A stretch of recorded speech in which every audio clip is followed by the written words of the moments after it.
Football, for the love of the game.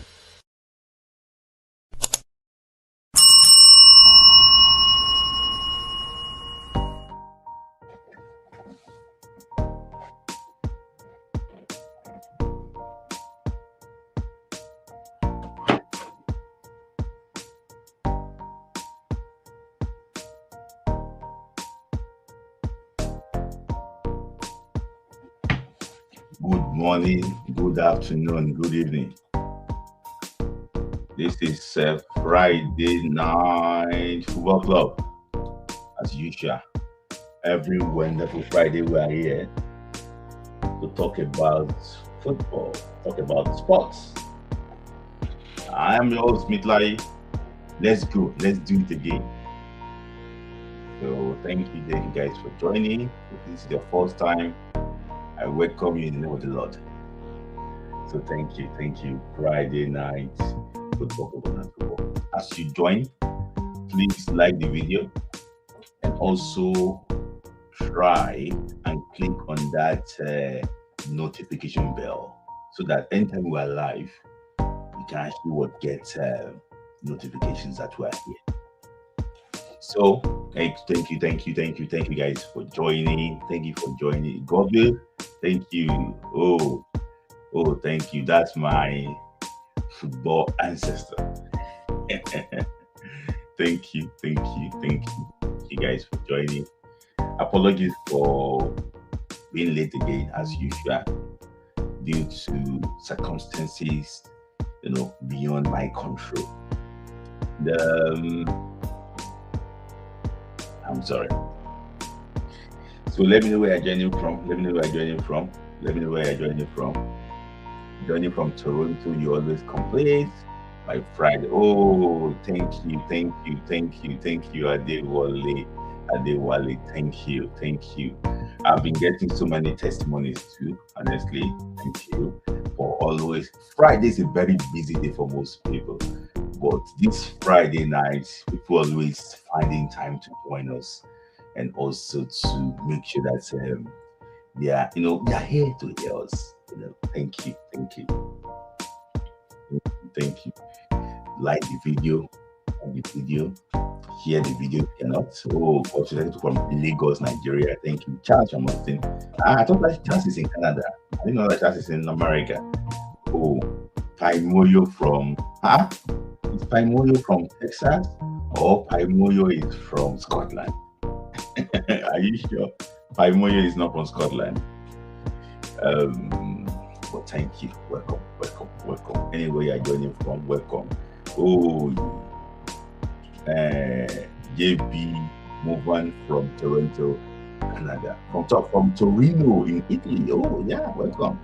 Joining from Austin, Texas. That is Ayuba. That is my man. That is my man. Bobby Kenna from Vancouver, Canada. That is Samuba from Nebraska. That's my brother, Samuba. Thank you. Taiwo Kwade from Dublin, just around here. Dublin is in the Republic of Ireland. So Smith, I hail you. Samuel from USA. Oh, that is Sam. Thank you guys for joining. Where is Victor Coban? That's my man. You have to comment if you are here. Comment Victor Coban. Let me hear you join. Where are you joining from, Victor Coban? We had a little thing on Monday. But Victor Coban, you're my guy. Always my guy. I like you a lot. One can disagree to agree. Victor Coban, I hear you if you are listening to me. So, one love. Okay, thank you, guys. So, we're gonna start very soon because we're already late. So I'm going to give people time to talk today. Then we'll take it up. So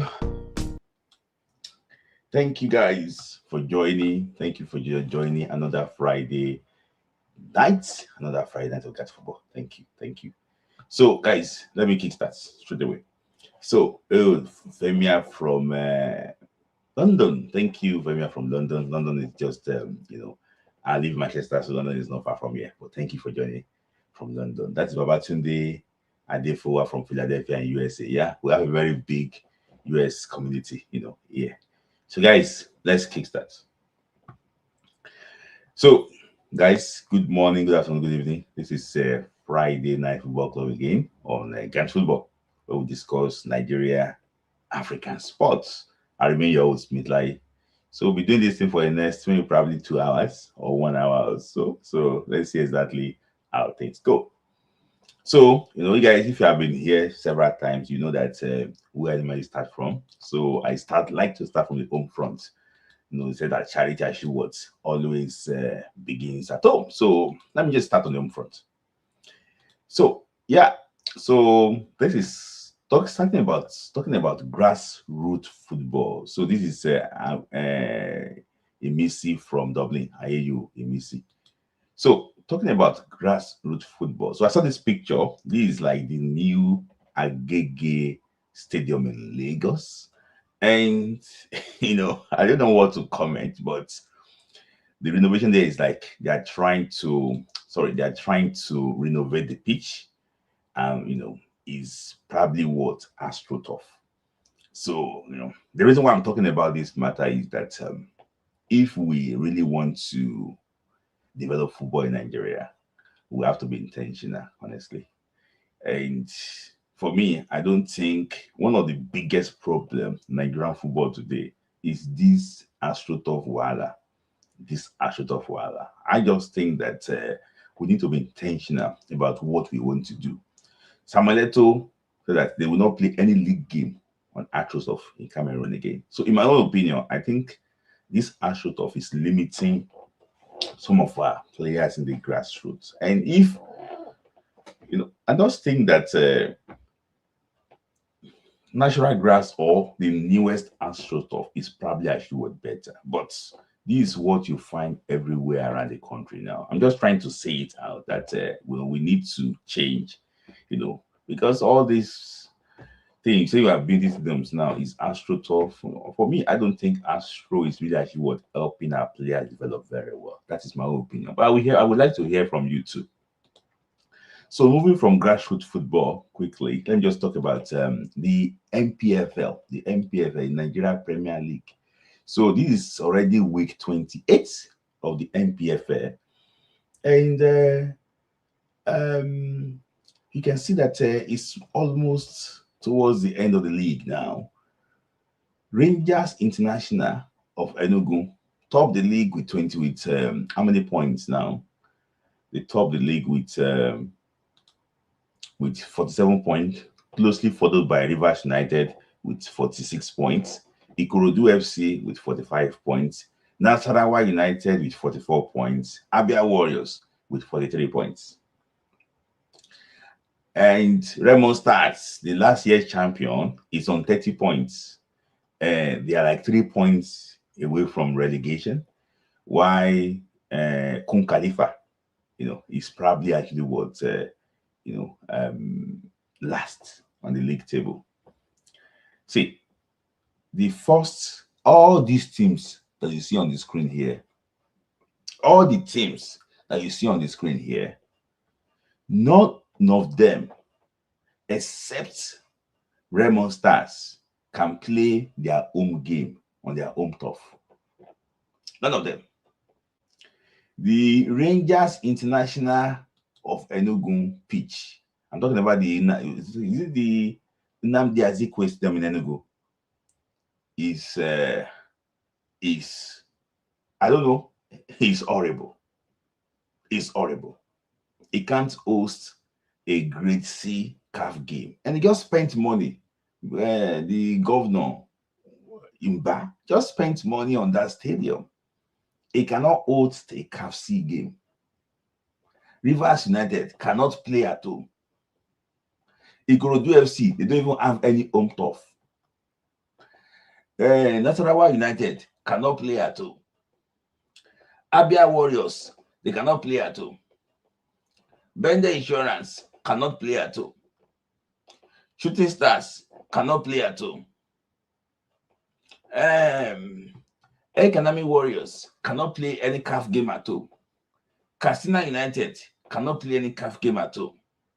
Warri Wolves, maybe probably in 3 years' time they can play, but for now they cannot play at home. Money Michelle production. Niger Tornadoes cannot play at home. Barao FC cannot play at home. Bayelsa United cannot play at home. I'm telling you the facts. Enyimba cannot play at home. If they cannot host any CAF game at home. So only Remo Stars can host a CAF C game at home.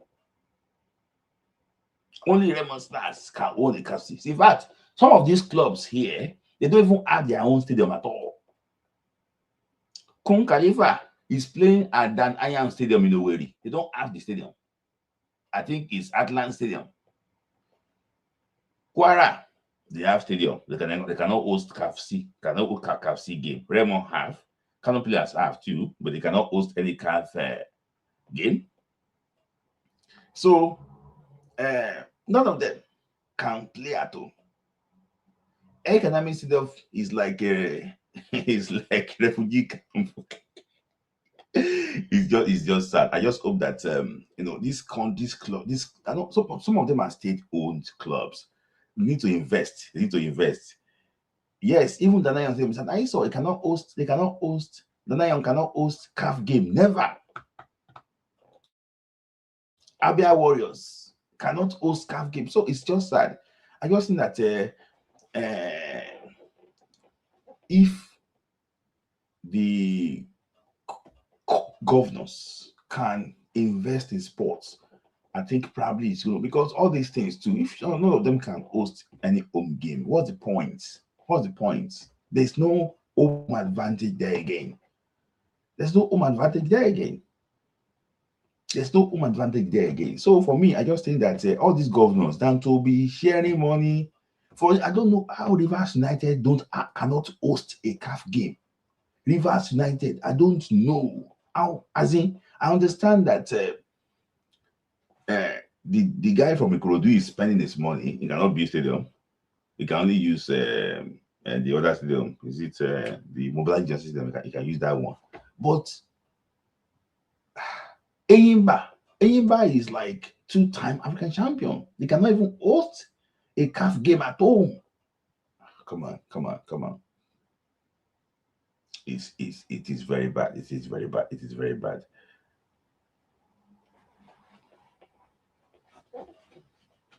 So that is that. Rangers and Rivers seems to be the team that are perfect poised to go for the league title. Rivers played only 25 matches. They have like 3 outstanding games. So for me, even if they win one of the outstanding games, they will probably be ahead of Rangers International of Enugu. So that makes it a lot slightly easier for Rivers United to win this league. But if they want, the best team in Nigeria is Rivers United. You can see exactly how they perform the CAF Champions League. So that is that on Rivers United. I'm happy that Remo won against Katsina United. So Remo will just need to win. I don't want Remo to go on relegation because Kun Khalifa and Remo Stars, they are privately owned clubs. All these privately owned clubs normally suffer. I don't know. They normally suffer. Though Ikorodu 2 is also privately owned and Barao FC is privately owned. I'm happy for Barao. They're not really out of relegation, but I'm happy for Barao FC. But there's no really any roadmap for Barao FC. The guy that is the owner of Barao FC is the deputy senate president. Is the guy, Senator Barao is from Kano State. He's the owner of Barao FC. There's no master plan there. I think he's just doing this Barao FC to maybe perhaps to give the boys food or give back to the community. For me, I don't think there's any plan around this Barao FC, in my own opinion. If, for example, now Barao FC it didn't return back to the Senate, or maybe probably it didn't become governor in the future, that is the end of Barao FC. I can tell you that one for fact. There's one team in the NNL too. They call that one Gospel Akpabio Stadium. Gospel Akpabio FC is named Gospel Akpabio. If Akpabio is not president again, if they retire him back to his village, in Akwa Ibom State. That means that is the end of Gospel Akpabio now. So these guys are just doing these things for like politics, because it wasn't like Umayang that like spend their money, But I just wish them the very best of luck. But I like private. I believe that the future of NPFL is for private, is private. So let me move on slightly to the Falcons, now quickly. You guys, it's no longer news here that the Falcons is actually what will not be playing this month in the CAF Women's Championship. Shout out to Ifeoluwa. He broke this news for me, and he asked me not to say it until it becomes official. So, and me too, I kept my mouth like this. I didn't say this. He said this to me about 5 or 6 days ago, that the WFCON will not take place again, that I should not break the news. And I said, no. I kept my mouth shut too. I was just watching the way the whole thing would play out until they have to postpone this WFCON. It's unfortunate. It's really, really unfortunate. I don't know how we treat female football like this. It's so disgraceful, honestly. And I don't know. I think I don't want to be too harsh here. If truly Morocco said that they are not interested in hosting, they need to be sanctioned. And the reason why I'm saying this is because you can't say these things last minute. It's not good. Some of us work in the UK here. If you work in Ireland, you work America, Canada. If you, I don't know, how will I put it? If you book an appointment and you cancel it before certain time, they will charge you.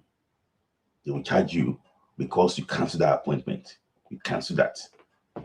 The whole thing is just about few days ago. It's about few days before the start of the tournament that you start proving strong head.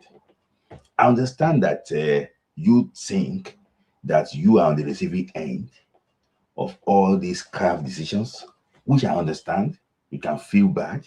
See, what Morocco is feeling today, what they felt like during the final of the AFCON, we felt that before. See, when Nigeria lost to Cameroon in the final of the AFCON in 2000, it's like May Grand Open swallow all of us. I remember that day like yesterday. That day, I was a young guy. I remember that day as yesterday. That day is how many years ago now? 26 years ago now. That day, like yesterday, Cameroon came to Nigeria, they took the trophy in a very controversial circumstances. Heaven did not follow. The same Cameroon, we hosted them in LG Cup after. Heaven didn't follow. I understand. You went to the final of the WAFCON twice. You lost to Cameroon, you lost Nigeria and South Africa. Went to the final of the AFCON. You lost Senegal. We understand that. That is football. That is football. Maybe probably if Egypt had beaten Senegal in that semi-final, you face Egypt, that won the AFCON. Won the AFCON.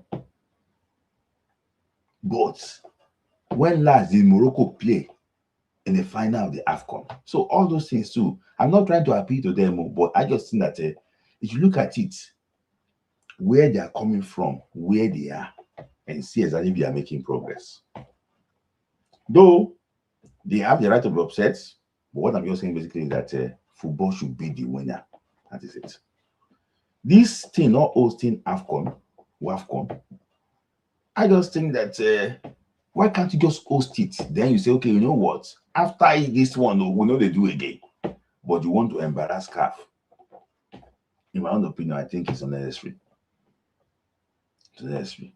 This guy is in a very tight corner. That's why I don't really blame Patrick Motsepe, because at the end of the day,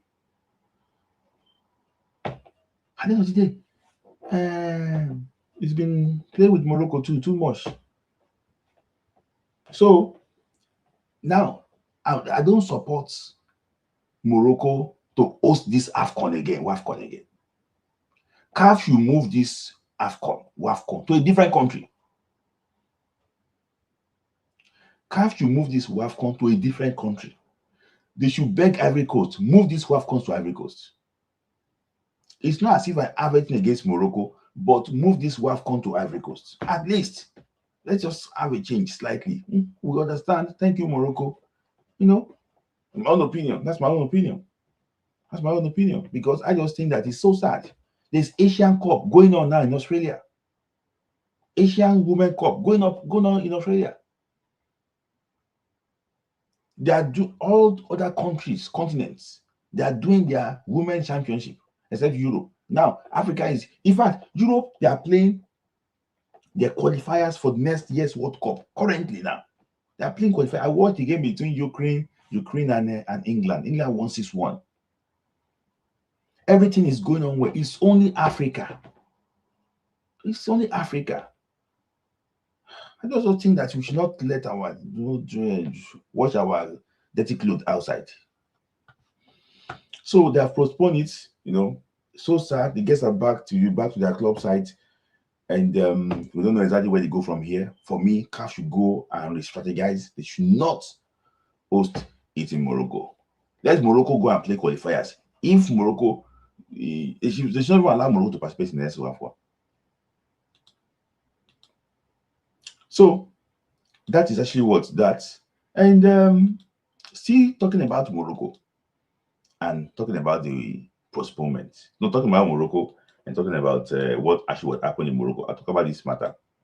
Is their coach, Walid Regragui, will no longer be the coach of Morocco, just 3 months or 3 months plus to the World Cup.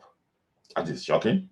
But the reason why I'm talking about this is that I've been hearing news on social media about some people. I don't want to take their words, but people have been talking about if Morocco could sack, they could let go of this man, Walid Regragui.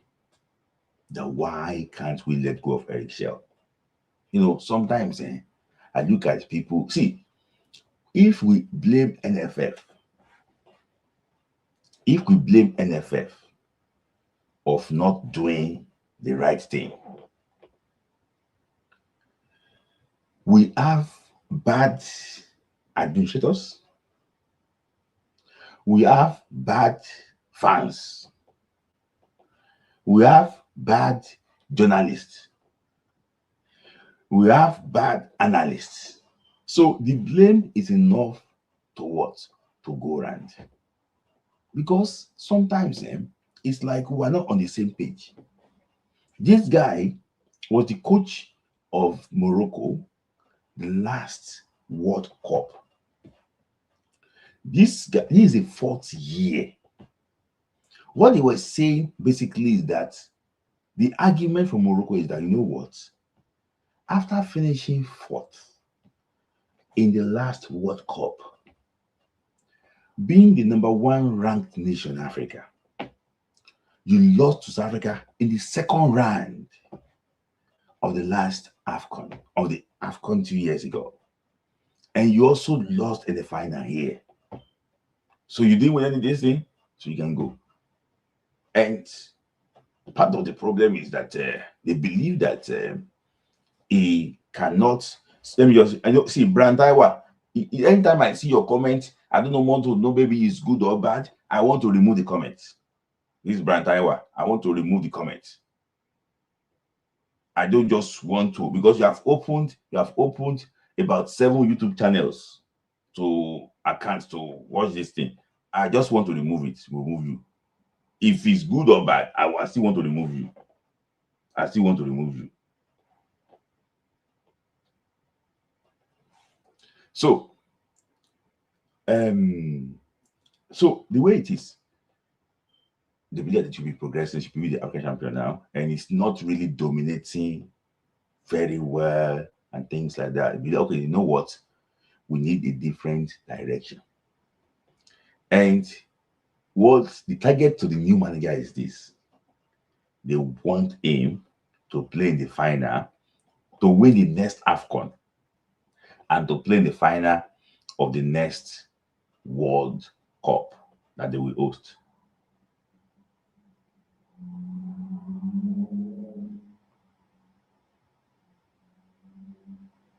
That target is for the man. The man is a UEFA Pro license coach, the new coach.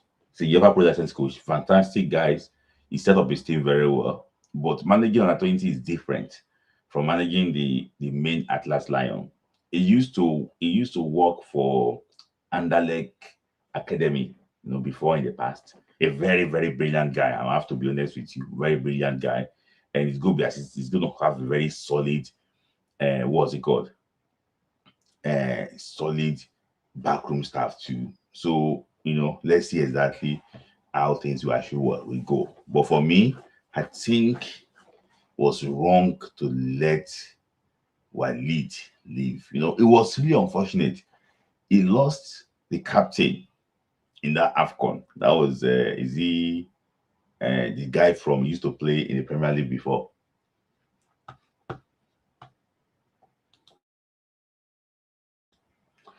And also he lost Onai during that AFCON. So, you can't really blame him. But the way Saiz, thank you, Saiz, and also Onai during the AFCON. So you can't really blame him, but I wish him luck. But Nigerians are comparing him to Eric Sher's situation. I think it's bad. I think Eric Sher is just 1 year on that job now. He's just 1 year on the job now. When did you hire Kenneth Raw? Kenneth Raw was hired in 2016. And Kenneth Raw, was he 2016? 2016 or 2015? I don't know. Kenneth Raw was hired in 2015. And 3 years after, he came third in the AFCON in Egypt. And in the 16-nation AFCON.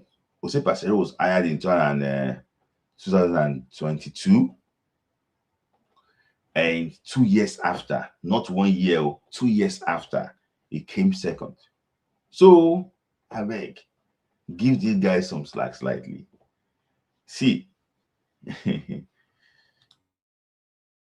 Eric Sher took over a team that only won 2 games during the AFCON qualifier. People forgot that Nigeria won 2 games during the AFCON qualifier.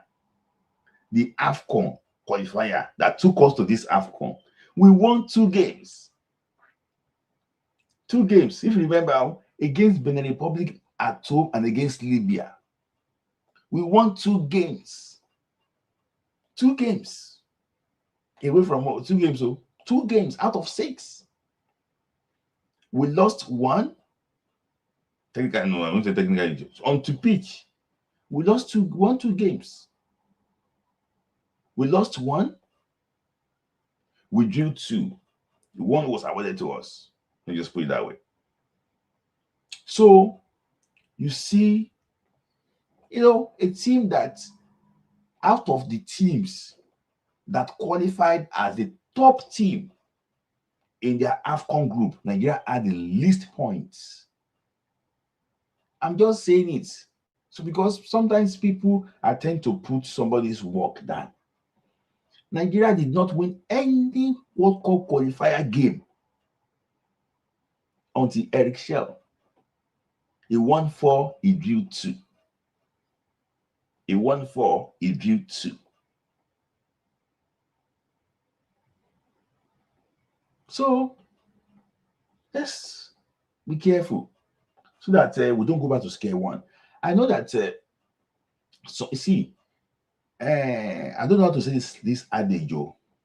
Is very common in my language.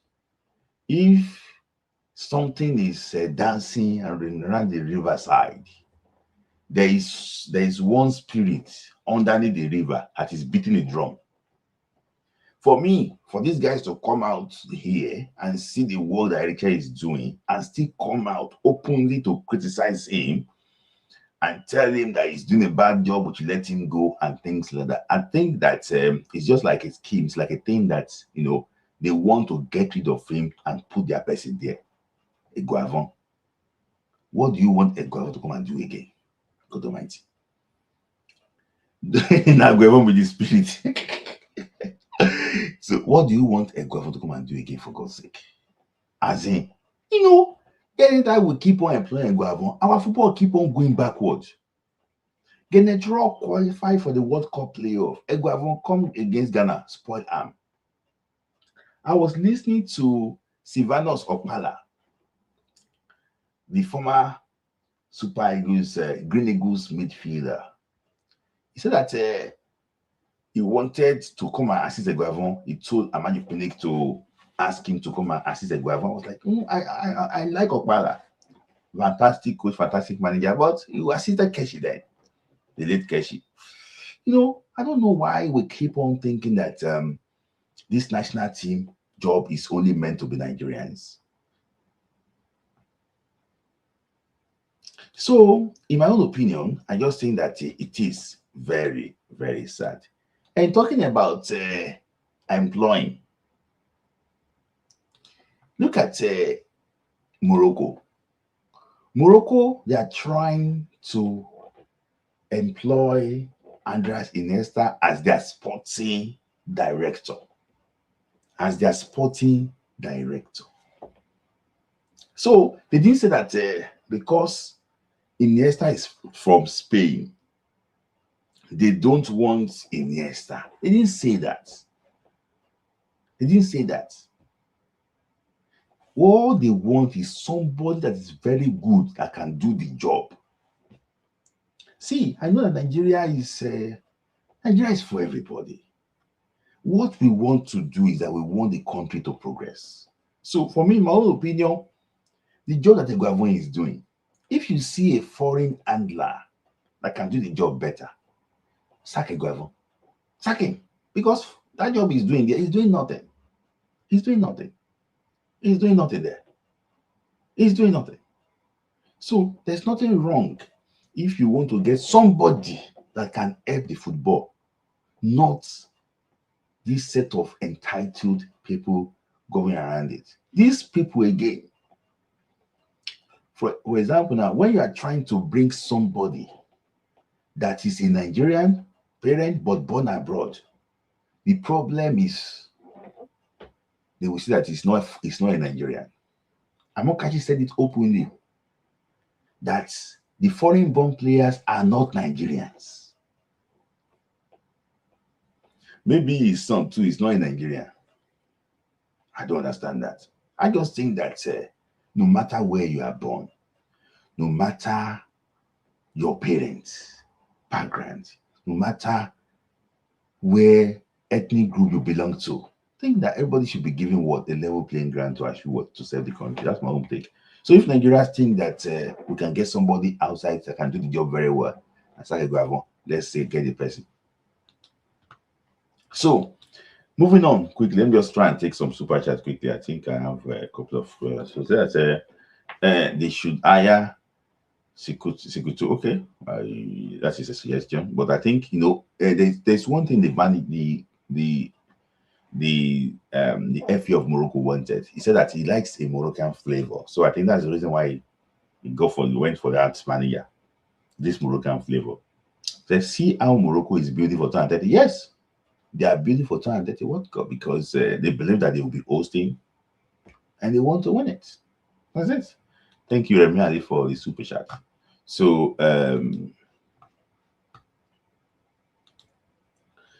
moving on to Nigerian player now doing exploits abroad. So there's a player that I have to talk about. It's a success story. It's Richard Ajayi.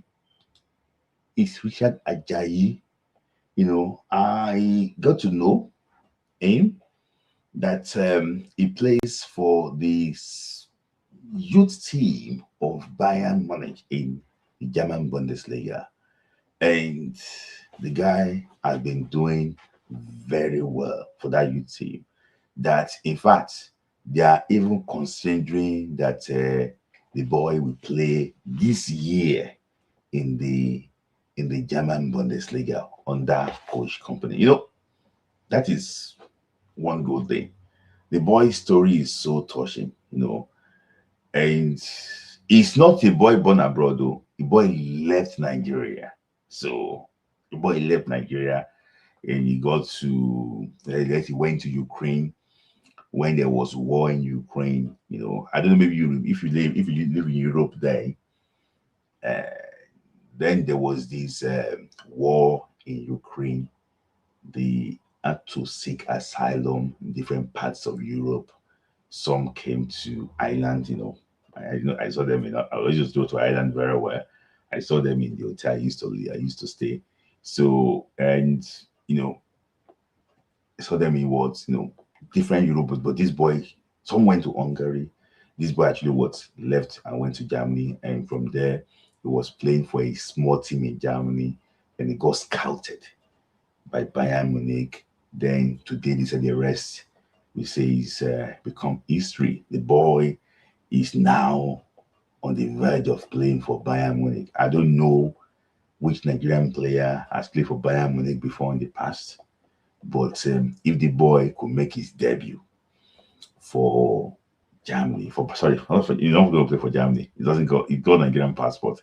If he makes his debut, we were in the same hotel when we escaped. So when he make his debut, if he make his debut for German Bundesliga side Bayern Munich, I think he's probably going to be the first Nigerian player to play for Bayern Munich. Guys, you can correct me, please. Has there been any Nigerian player that played for Bayern Munich before in the past? I think this guy will be the first Nigerian player to play for Bayern Munich. I'm not talking about Jamal Musiala. I'm talking about this guy. I'm not talking about Zegzi. I'm talking about a proper. I don't say a proper Nigeria, but a Nigerian player, born in Nigeria to play for Bayern Munich. Kudos to him. That he's working really hard. But guys, if you have watched this boy's video, you will know that the boy is destined for the top.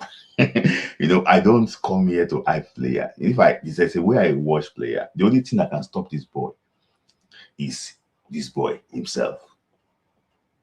The only thing that can stop this boy is this boy himself.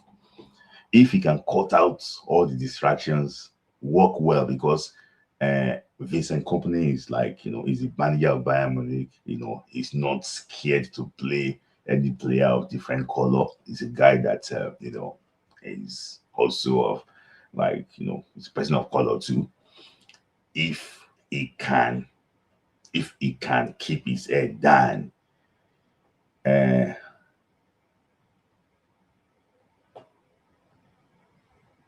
if he can keep his head down.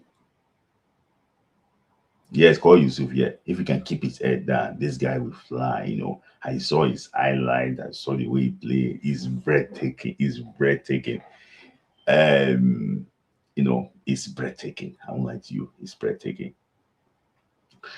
I don't know how the plan is for the national under 20 team to see how they can integrate him there. But I can tell you that by next season, you might be seeing this boy playing in the first team on a regular basis, especially when they don't have a player like Alphonso Davies. And he plays like Alphonso Davies. He can play as a wing back and also as a left back or even a left center back. So it is very rapid, going forward. Fantastic player. If he can stay grinded. Some of these guys, when they get to this level, they believe that they have already achieved everything. But if you can stay grinded, I think we already have that left back locked up for years. Honestly, I don't know where you have that.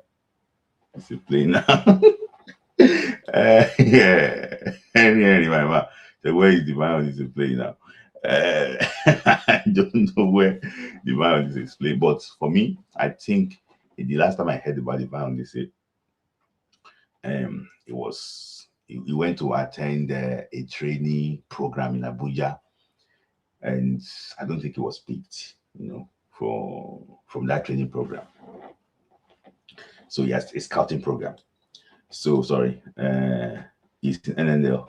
So just that Smith, there's another one in Bayern. Yeah, I think there's one boy called Yusuf, but this boy, he's a talent. In fact, we were hearing that this boy itself, they've been all people already looking at him, like if Bayern can release him for them. So kudos. I'm happy that we already have players in the Bundesliga now. I just hope that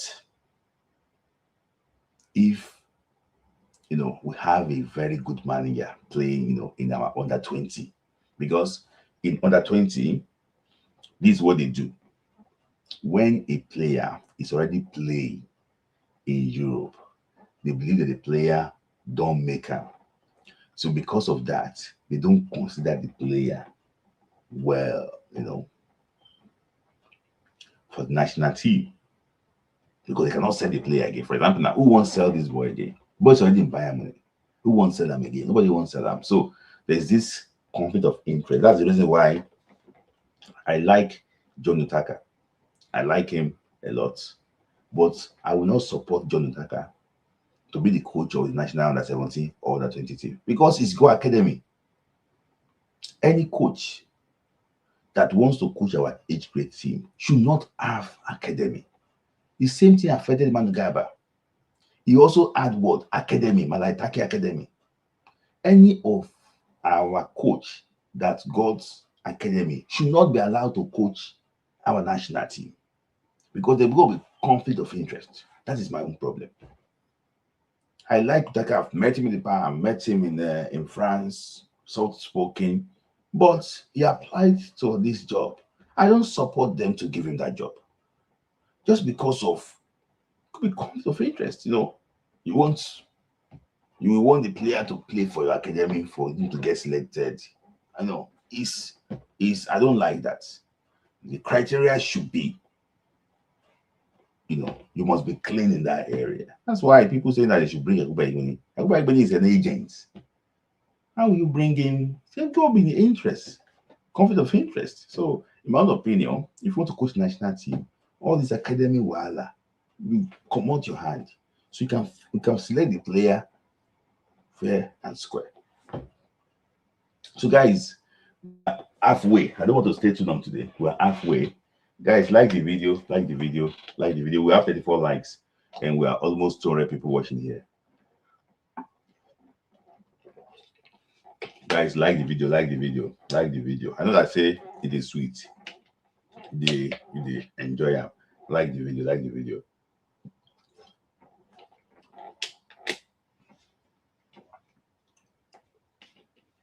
Like the video, like the video.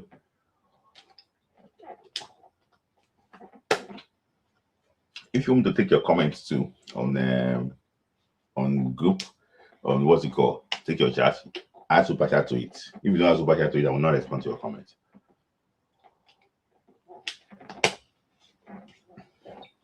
Because if I start responding to comments here, that means that I will spend my time responding to comments without even taking, addressing what I need to actually address today. But if you put super chat there, I will respond to your comments. So, like the video, like the video. We only have 48 likes now. We have about 185 people watching. Like the video, guys.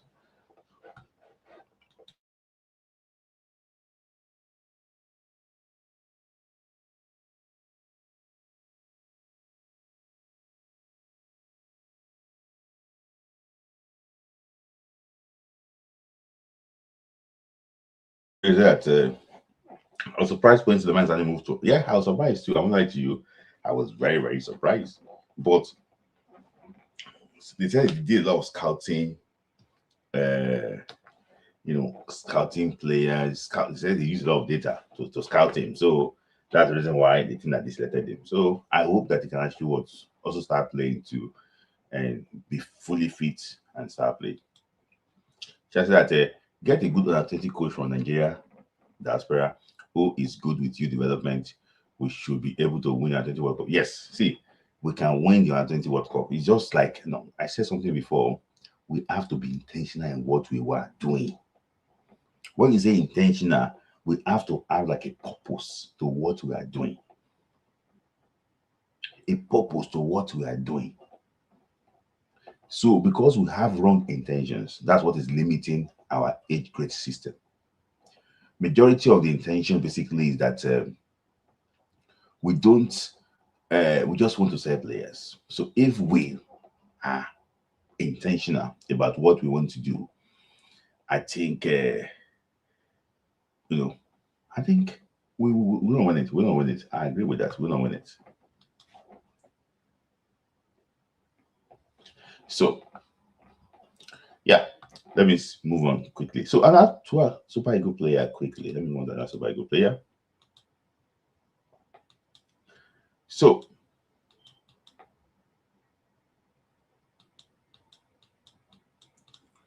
there is news around, courtesy of LR Sports. There's news around that Paul Onoa issues that no media, no bot hype, just hard work, quality and goals. These are like people have generated. They have generated a lot of discussions that why would he say this? Say no paid media, no bot hype.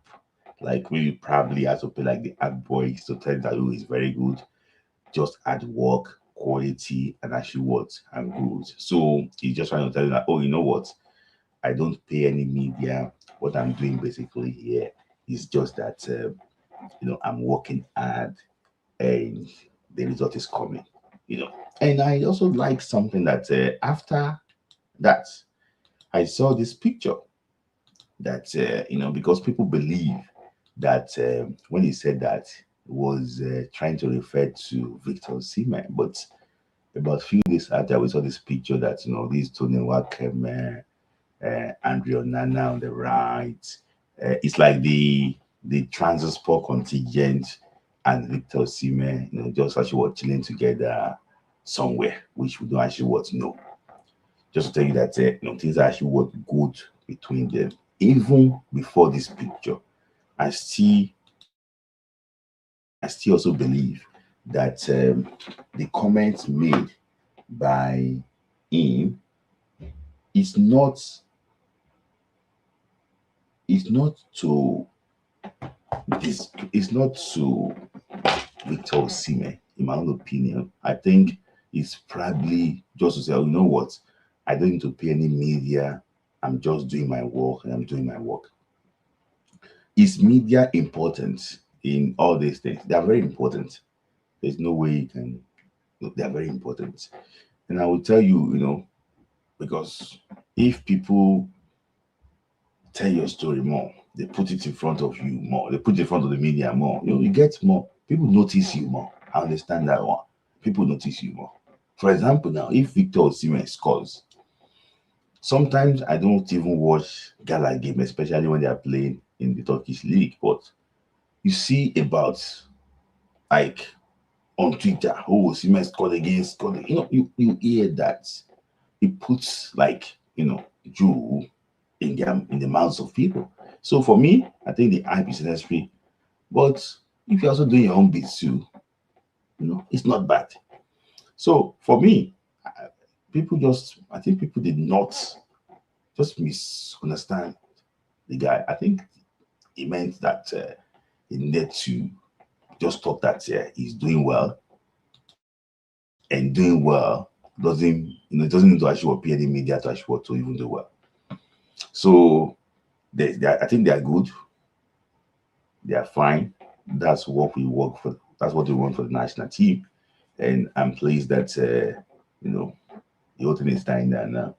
So which actually would make more sense for us. So Paul is a very gentle guy. It's not someone that we just suddenly come and actually hype himself. He's a very, very gentle guy. He does his things actually silently. Doesn't actually doesn't make a lot of noise. So I also wish him that more goals. Maybe probably you can actually what win the golden boot this year. If Victor Osimhen will not win it, I will want Polonash to also to win the golden boots, the Turkish league. So I wish him actually what the best of luck. And that people will talk about this matter. That's why I actually was trying to bring the whole thing on back. So that is that on Polonash. So Boogie. So yes, you know, this is from Bookie. Bookie said, I don't think we should prioritize winning underage cup. Let's just develop players, and if we win, great. Yeah, this is a very good points from Bookie that I think that we should not prioritize winning underage. But what we you know, I like to judge based on like patterns. Any tournament that Nigeria did not go far in underage, the players they don't progress because nobody will see them. See, most of our you said that we should develop them. Currently, I think the current structure we can't develop players. Let's be honest ourselves. Okay, if a player now he probably won the 17 World Cup. After that, where do you think the player will go? We don't have development. We don't have that. We don't have developmental league. We don't have that. Where do you think the player will throw himself? Where? So, if a player finish on 17, the player should leave that at 17, go back to his club and go and develop more. But instead for the player to develop more in the league, the clubs will look for a way to sell the player. To sell the player. To sell the player. See, people will not know. When well, even the motive is that when a player play for national team, the academy or clubs at home think that, you know what, the best thing is to sell you because you see the odds. So that is just the problem. So if these guys could go far in tournaments, European clubs will see them more. Then they can continue their development in European clubs. So if you go and check I'm going to go back memory lane now. When we won the under 17 World Cup in 1993, then there was no age restriction about movement of players to Europe. Wesley Lomuma left, I think he went to France. Is it House Lens in France? Karibe Ojigwe left the country too because they won. Oh, Karibe Ojigwe left the country. Slesen Babayaro left the country. Kanuako left the country. I don't know. Like, well, I mentioned 4 now. It could be more than 4. Because the way the team progress. Let me now mention another competition. 1995. The James Obiora set. Only James Obiora, really, maybe James Obiora, and there's one guy called Boson Ayeni. Okay, Ayeni. So it was only James Obiora. Only James Obiora that really progressed that year. Only James Obiora. So if the team did not really do well, they don't see them. They don't really see them that much. That is the problem. Mikel Obasi were just fortunate and lucky in 2003. If the team did not do well, look at it now. The team that went to the World Cup in 2019, how many of them can you call today now? How many of them is in that team that can make Super Eagles? Akikumi Amao is probably the biggest player in that team, Akikumi Amao, is playing in second division in China. Ibrahim Said is in Scotland. Who else again is in that team? The captain, Samson Tijani, is in one club. He was in Salzburg before. So, in my own opinion, if the team progress, they tend to see them more. That's the reason why we have to win. We have to qualify.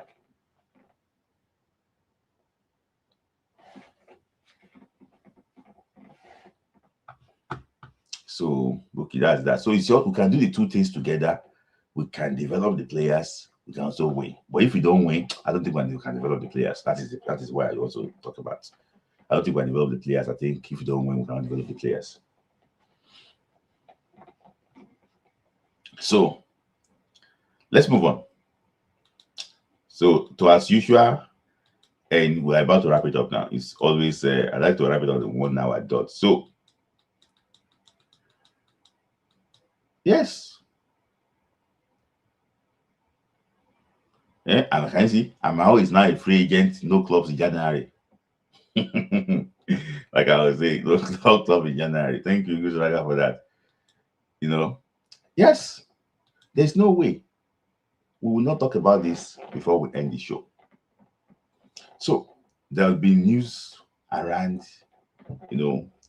big media personalities,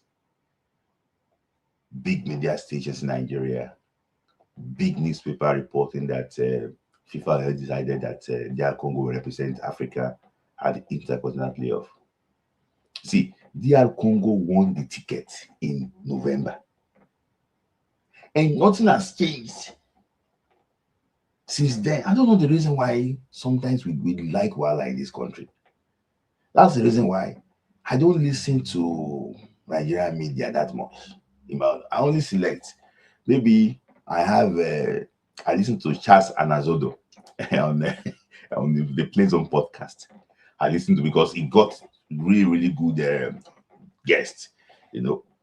I like Akoboreye.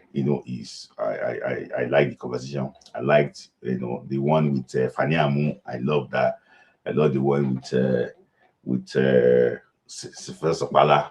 I love that. Like maybe probably because I like old school things, but good. But it's just that we need to do better, report things better, not for content creation. I know engagement pays now on Facebook, engagement pays on Instagram, engagement pays on on Twitter. I don't know. I understand that, but sometimes we have to be very, very careful what we report. There is no judgment. See, the way it is, I don't know, maybe you see, I don't know, I want to say something. Anytime that you see things, anytime I see like a pattern, there is something good coming out of it.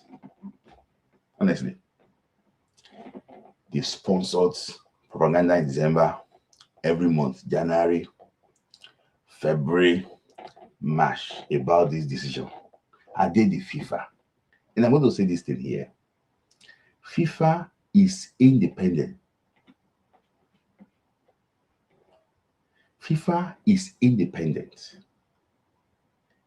Sorry, the disciplinary committee is independent of FIFA. Two bodies are independent. The judicial body and also the disciplinary committee. They are independent of FIFA. What they do is that they do their work. When they do their work in a very, very good way. And from there, they make their recommendations. So it's not about emotions. See, that's why I say that, this for the past December, January, February now, and this month, for the past 3 months now, there's been a lot of debate online about this matter. That's the reason why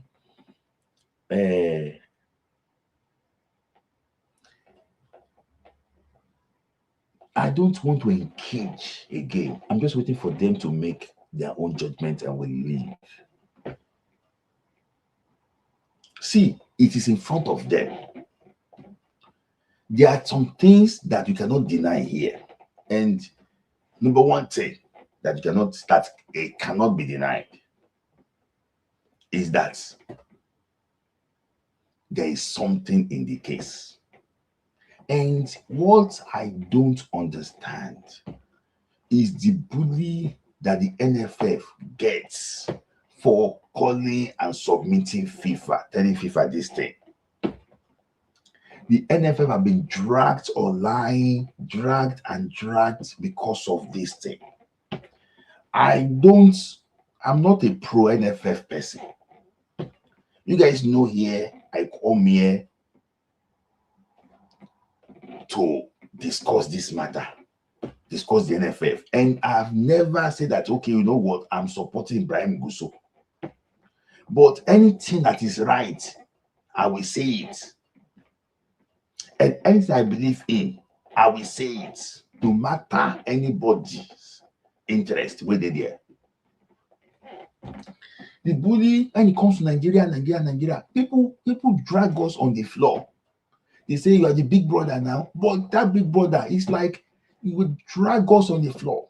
See, this document is from DR Congo. This document is from DR Congo. DR Congo they took Sudan to FIFA. They took Sudan to FIFA. They took Sudan to FIFA. This is from this World Cup qualifier. This is the case. They took Sudan to FIFA. This is the case. But when it comes to Nigeria, it's a problem. Why? This is FECOFA. I'm lying. This is Congo DR Football Federation. When you see this thing, they with Nigeria, they have the right to protest. I'm not saying that Ibrahim Gusso is very good, that Shehu Diko is very good, but nobody should bully them to one corner. They think that they want to protest. Let them do it. If they fail, yeah, so be it. So be it. So be it. So be it. This is the case. This is the case now. Guys, go and read the case. Go and read the case. Go and read the case. This is the case. Go and read the case. This is the case. Go and read it. I'm not it's not as if we are sore losers. Just want to address it. Let it be addressed. Let it be addressed. I'm going to address that, okay? Let me just talk about this matter quickly. Let's the reason why I don't want to talk much. So if it's their right, let them do it. And I can tell you something, all these playoff is coming. Let me tell you something. Forget playoff is coming. FIFA will make decision when they want to make it. And the issue is this, there is hardly any case that FIFA will judge that you will go to CAS. You will not go to CAS. They will nail you with everything. So all the money where you won't go spend for CAS, you go waste time. You go waste your money for CAS. I'm telling you, forget say emotional. You go waste your money for CAS. That's why most of the cases they take in CAS, they don't lose it. Most of the cases, they don't lose it. They don't lose their case. So they will make sure. See, we don't be there to prepare. See, Congo is the one having tension. It's not Nigeria. Nigeria already lost the penalty shootout. Now them, they watch their back.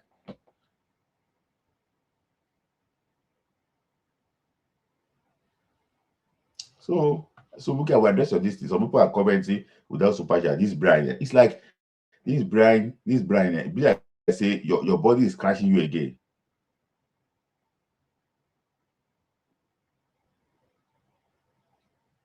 So they will make it. That is it. So this Brian, you are too active. Let me put you to bed. Don't distract me.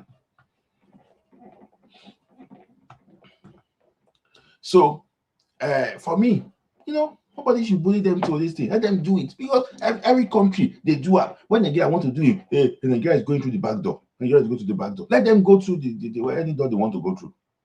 So Sheikh Diko mentioned something.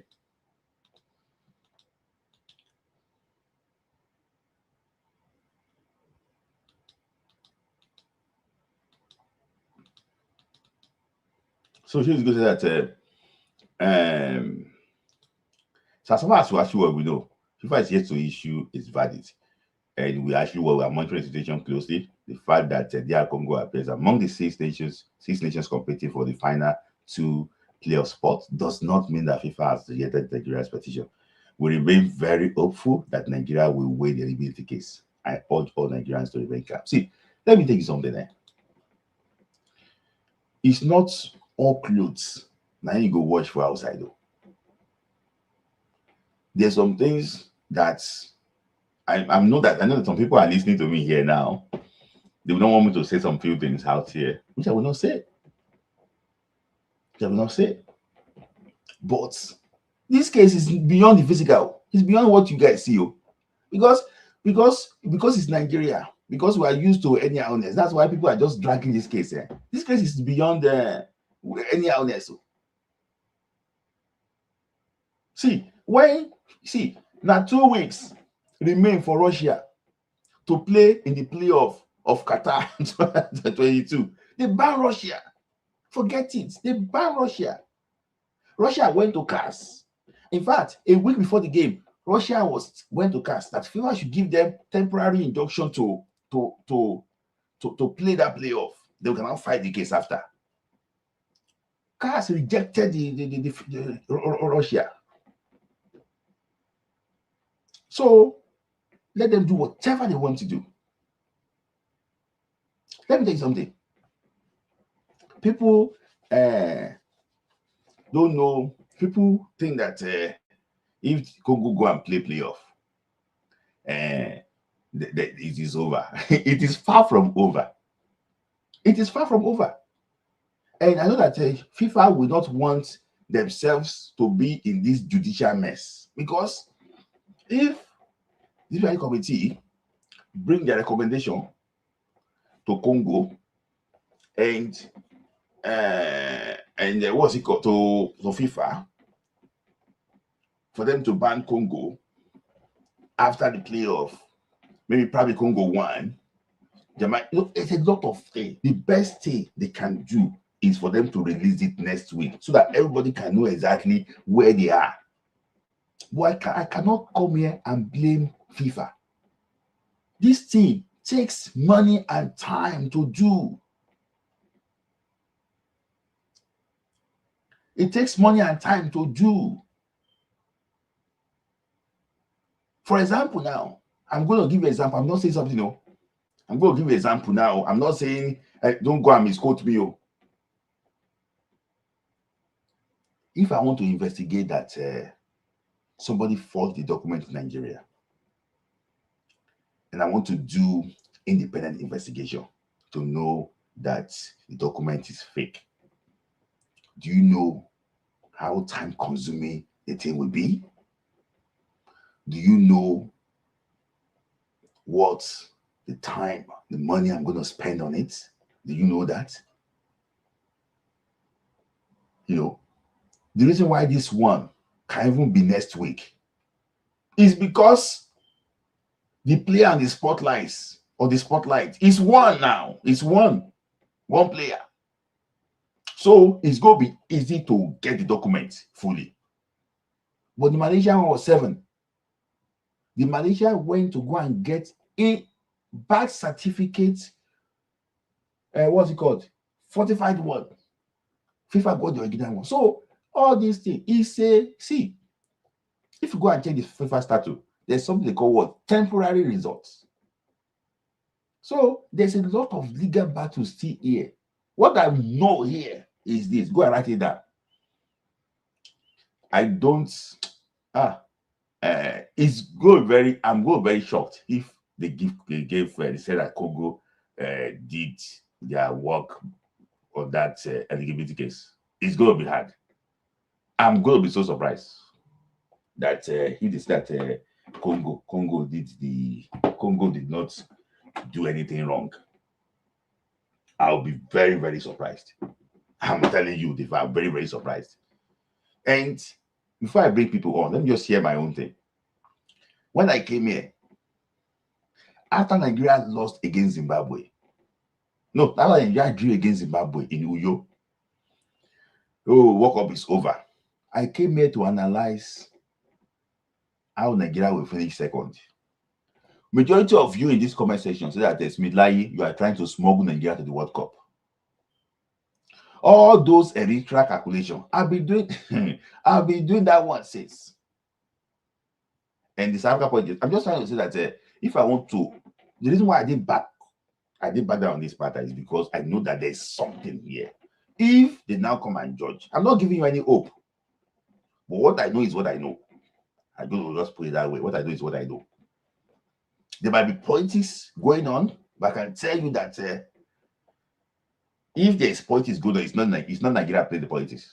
I don't think we have mouth now. Yeah, that is another big thing. So that is the reason why he had to come out. He had to come out. He had to come out quickly because this thing is going to cause problem.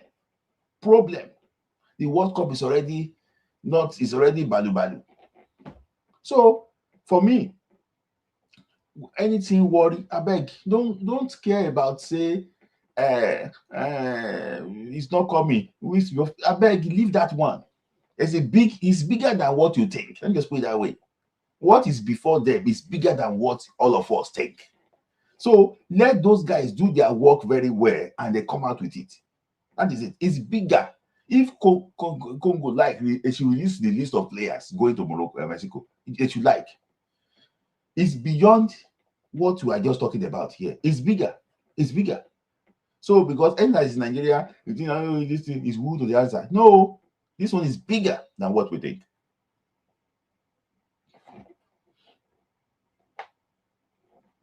So it's big. This thing what I like is that this thing will teach people lesson that you cannot do what who to the answer. You cannot do it. It's going to teach people lesson.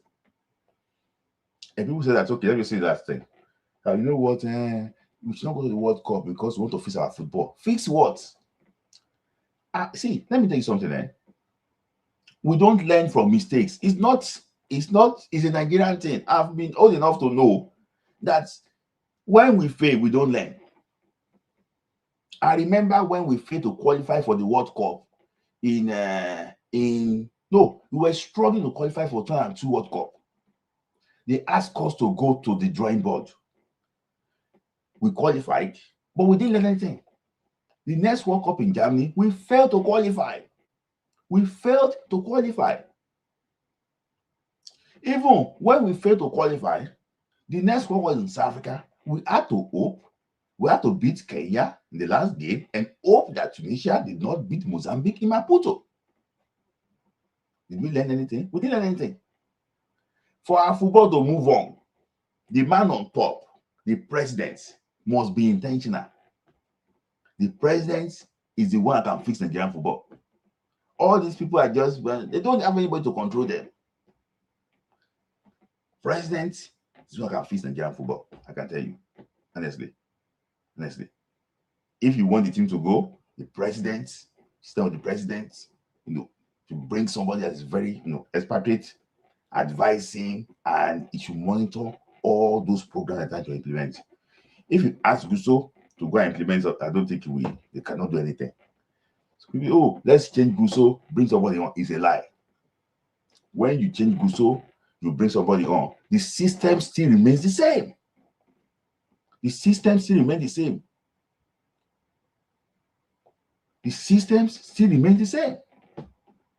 Because the system is the problem. Somebody will become councillor be celebrating because of the money that he's going to steal and bring back home? It's the system. Because when you put somebody, they expect you to make money in that position. Let me give an example of something. With due respect to him, heard that the NBA, they went to go and meet the sports commission chairman. What is the NBA doing with the sports commission chairman? They went to pay a courtesy call. And in Nigeria, when you go and pay a courtesy call on somebody, they give you money from that place. It's money they go and collect, all those courtesy call. So if he said, SWAN, Abuja chapter, they went to go and pay a courtesy call on the Minister of Sports. When they are going, they give them money. Will the SWAN Abuja write something against the government? Or no, so the system is just bad. Just bad. It's just bad. You say they're doing a courtesy call. I want to go and pay a courtesy call. A courtesy call. When they go for that courtesy call, if they go and collect money there, because when they finish the courtesy call, you don't give them money. They go and write something bad against someone that they went to go and visit. So, it's a system thing. It's a system thing, actually, which I believe that because if you don't have journalists that can call these guys to question, it's going to be failed system.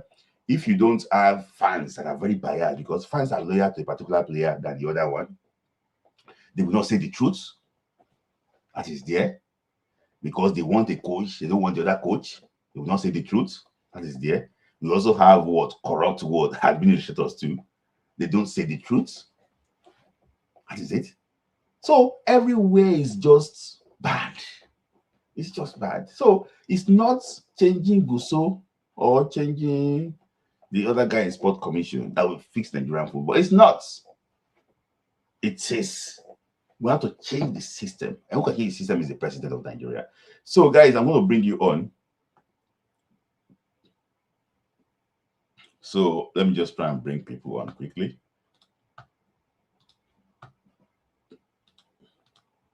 So it's just these things because people say, let us go. We won't fix anything. The president is the only person that can actually come and change the whole thing.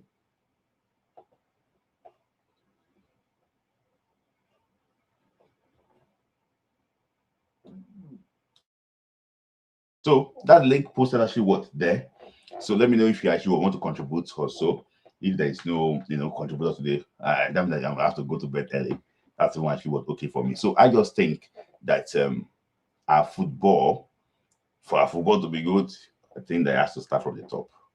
One, we don't have infrastructure. You don't have infrastructure. For example, that's why sometimes people think that, you are taking this thing too far. I believe, you see, our next AFCON qualifier now is in 6 months, 6 months. We don't have playing Ujo. We don't have, see, go and check Iwobi. Go and check Iwobi's post. Check all of them posts. The reason why they played well in Morocco is because of that infrastructure. The pitch. We don't have it. We don't have pitch. We don't have. I expect them to look for a way. Let's just fix some of these things. So Abuja, now mouth. For the past 6 or 7 months. Sheodiko, mouth. September last year. September, October, November, December, January, February, March. 7 months. Nothing they happened there. I said, we're not intentional about what we do. So I have my first caller here. Actually, was Zizo joining. I don't know if he's working today. Zizo, so thank you for your time. Thank you for joining. Yeah, thank you, brother. I'm at work. That's why. Okay. Nice to see you. I just want to. Somebody was asking me, but I didn't have the answer because I don't know. I just said, if I come today, I'll ask you. When Nigeria submitted the documents to FIFA, did FIFA send them acknowledgement email that they have received the petition? That is the question. There's always automatic acknowledgement. Oh, did they receive it? Yeah, there's always automatic one when it says on FIFA. Okay. Yeah. Okay. Okay, but The FIFA need to deliver the verdict so that people will have peace. Even the Congo doesn't Jamaicans, have peace. the Jamaicans, they are not settled. Nigeria, they are not settled. Congo, they are not settled. I don't know why My they brother, left. it is. See, the thing they are investigating is bigger than what we think. Hi, they need to do something about this thing. It's becoming mess, man. It takes. You know that when they get submitted documents, because let me tell you something. Document the thing that they get submitted, they have to get the original copy of everything to put it out. You know that? So it takes time to get those things. So it's now led for the committee to go and verify everything. You know that December came between. So they have to go and verify those things. See, anytime that you see a case taking long like this, now I'm at the common. Yeah, I know. But what I wanted to say is that some people were asking me at work, what about Nigeria going ahead of FIFA to CAS? I said it's like having an appeal. You left appeal without giving judgment to Supreme Court. Supreme Court. Supreme Court will tell you to go back or Mhm. to appeal court until appeal court, you finish with appeal court before they will now intervene or do any other thing. That is what I know that is the way you work with FIFA. Yeah, You you cannot cannot go go to to CAS CAS without. without result from FIFA. Yeah, I think Nigeria cannot do anything for now. They should leave it as it is. Yeah. They cannot even ask question. But I heard that they have sent a reminder. They cannot even see, even the reminder itself goes somewhere. They cannot even ask question. You know the reason why? Because those people investigating, they are independent of FIFA. Yeah, you can push them around. You can't push them around. No, you cannot push them around. Though. They are independent of FIFA, but they will do it when this. I showed you a document before that in South Africa, and that point induction, they sent something to South Africa. South Africa was delaying. You see the nonsense thing that they wrote, because to say that this is the reason why we feeded the Mokwena. It was saying we did not check our email, we did not do this. I was just seeing the nonsense they wrote. So maybe Congo is the one pushing them around now, because they will ask Congo that, see, they have opened this thing against you, and this is actually what is going on. Can you submit some particular thing? They will ask them, they will query them. But when they query South Africa, because South Africa is a very open country, they came out. Oh, we got a letter, don't worry, we are doing this thing. But Congo will never come out. Congo will never come out. Because Malaysia said not come out. Yeah, they won't come out, because if they come out, the whole Nigeria will drag them. Yes, they will never come out. See, they will never address the press. And I have a feeling that they don't communicate with them. But they will never talk. Malaysia did not talk until we hear they don't find Malaysia. And they asked Malaysia to even pay £375,000 for that. So, yes. Yeah, because they forged documents. The case is similar to the Congo. So it's they have to do the thing. They can never DR Congo. I know the country very well, the way they run the country. They can never come out and talk. Even Ghana will not come out and talk. Even when we could not like say Nigeria will not come out and talk. Yeah. So Smith, what will happen? Assuming they fail to give the judgment next week and give it upper week, what will happen? See, and when they search, you go and check what happened to Russia. See, a week before, Russia is still in court. Look at that, play this game. Yes. Hey, So well, it is this thing. I know that if they deliver the judgment after the Jamaica this thing, it goes lead to so many wala for them. Yeah, I know. Because if Congo win, Jamaica will ask for a rematch against Nigeria. And it's gonna be a If messy. Jamaica win, Jamaica will not. So it's a lot of things to avoid that, my brother. To avoid that, But what I think, and I might be wrong, is that they probably give it next week. So it's going to be very hard for any team to go to CAS. To appeal, yeah. When they gave Russia, despite that it was too close to the game, they went to CAS. They went to CAS to ask FIFA to give them temporary. They want to leave this fashion temporarily so I can play the game. And you know what? After FIFA the game, they can. And they can continue to sanction them.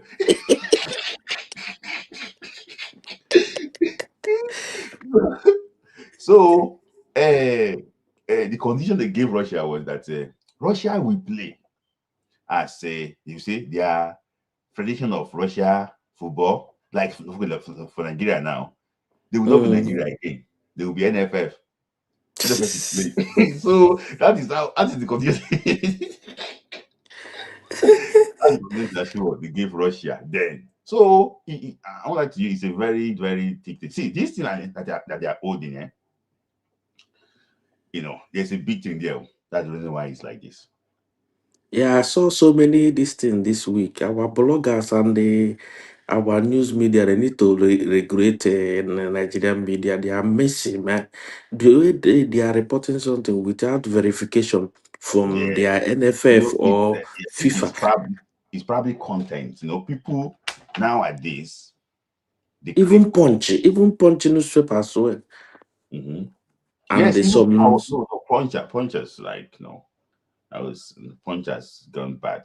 I can tell you punchers has gone bad. So for me, when I looked at it, I was like, that's why I don't post. I will not come and see anything.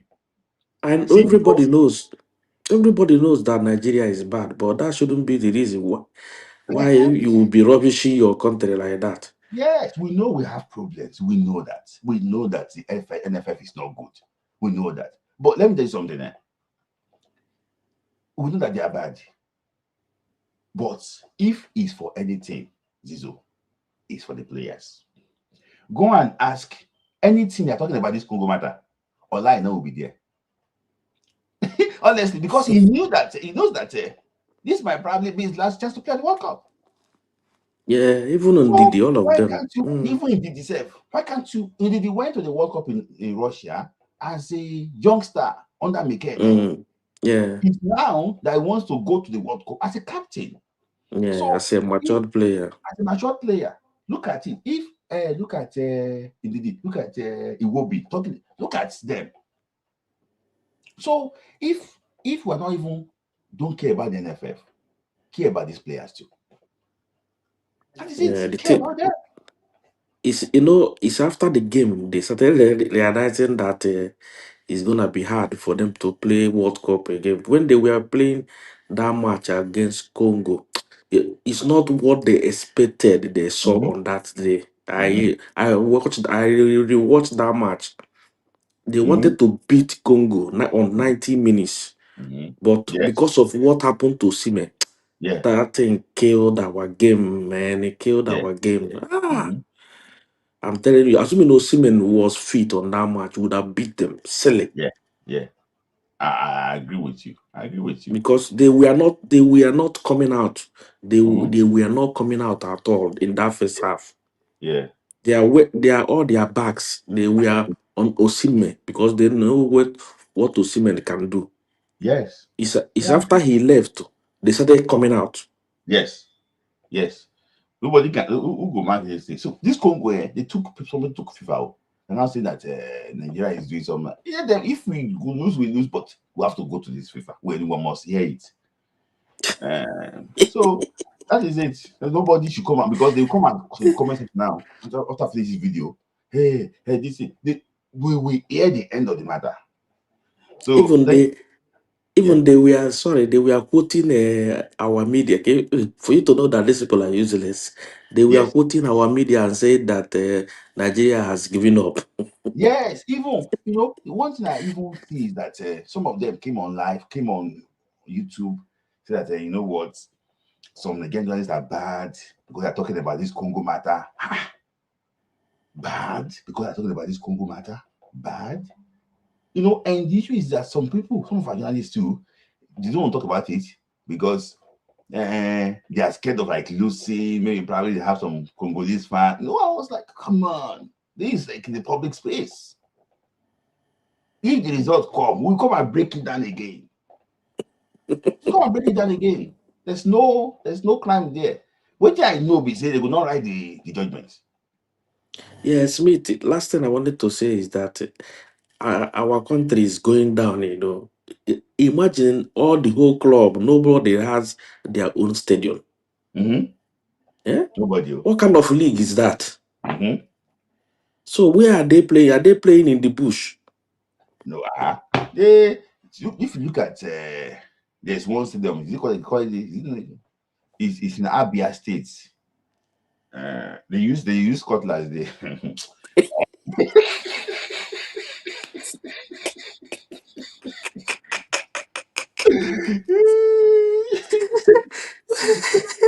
Some of them, when they score goal, the ball, you will not know whether the ball enter net or not. Uh-huh. Yes, now they just use the last they cut this they cut this. It's All a those type of disgrace. things. It's a disgrace, man. We cause them to say, okay, you know what?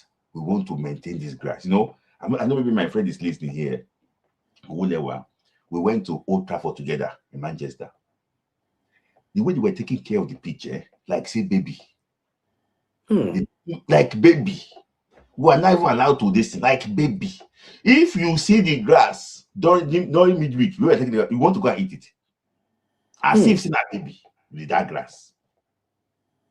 You see that Say the stadium where we play for that World qualify against Cape Verde, the one for Lagos. The people they we for the side of this thing. Because they do crusade for Smith, this artificial glasses here. It's not good at all. I've played ball so many times on it. It's It not will good. kill your ankle, your knee, everywhere. Pain. That thing is not good. It's not good at all for our football. I don't know why they are going for it. All over Nigeria, that is what they are laying now. It's not good for football. Mm-hmm. All It's of not them, their ankle will finish before they play in a big stage. I have played on the Astro here when I was a uni here. I played my brother. And he was like to play on the rug. I'm telling you, my ankle very painful. I didn't enjoy football at all. I was like, oh, this is Astro. No. I don't enjoy him at all. So I know that see, if you go and check the one they did in the cathedral in Enugu, when you just lay your carpet, maybe say you forget knife for underneath, one place comes where more that. So the Enugu pitch look like. There's nothing like natural grass, man. There's nothing like natural grass. If ball will bounce well, but that artificial, it bounce, you fall back, it bounce, you go this way or that way. No, it's not good at all. That's why Mike no play for Astro. He doesn't know they play for that Nigeria against Sierra Leone when they play for Lagos. That's how they play. That Astro. Tell you they play. I think they use testing with them was Astro before. So they play on that Astro. So they play on that Astro. So because say Astro is very dangerous. So thank you, Zizo. Yeah, Always thanks, man. when you talk silently like this, and I walk you there. But when you want to blast people, I know say that house you there. Thank you, Zizo, for your time. Thank you. Yeah, no problem. Yes, thank you. That's Zizo. Zizo is a grassroots man. He likes to talk about Nigeria football and grassroots. So I have like two others. I hope that will not be long today. So I can also actually go and rest. So let me just take some quick super chat quickly. Daru said that my concern is even with promise of okay. at TVC. Efoge is the spokesperson of Super Eagles. So, he was still reported. Arise News, Punch, Usaga. Efoge is like, it's not, the reason why, with due respect to him, actually, I know that he's the spokesperson of the Super Eagles. When they appointed Eric Sher, someone that you want to work with, he was talking that say Eric Sher, you are pouring water on his head. He say, in fact, we need more water in Nigeria. Somebody that is the spokesperson of Super Eagles saying Eric Sher, your guy that you want to work with. As in, it's a good, oh my days, that guy was just like, we don't, that's why I say that we don't have enough people. Because your boss, imagine, okay, if Eric Sher, I consider that, I will ask them to sack him. Because you have to put, even if something is not going well, you have to protect the interest of, like the image maker. I saw a video today, now, sorry for diverting, about a particular man from Borno State being interviewed by one TV station, and his name is Daniel. I don't want to mention the second name. He was, I've never seen a confused man in my life like that. He was confused for 2 hours. He was even putting water on top. Say, hey, water, go back. Like, he's defending something that is, you cannot even defend. But he's still talking. So I expect Efoge to do better. Don't report what is not. Efoge had access to Olagire, had access to Sheodiko. Why can't you just call them and talk to them? Say, is it true? Don't be like social media content creator like others. So that is that. So that's so I don't actually want to get our media loves to rush to conclusions. The DLC case has not been finalized. Let everyone wait for FIFA. That is it. Thank you, because and I remember during the World Cup qualifier, when Burkina Faso started celebrating, they say, oh, it's over for Nigeria. In fact, Brilla FM posted that it's over. It's over for Nigeria. And I shout out to Kelechi AFC. He went on a popular TV station in Nigeria to go and correct them. That, guys, you have to educate people. People listen to you. People watch you. People watch you.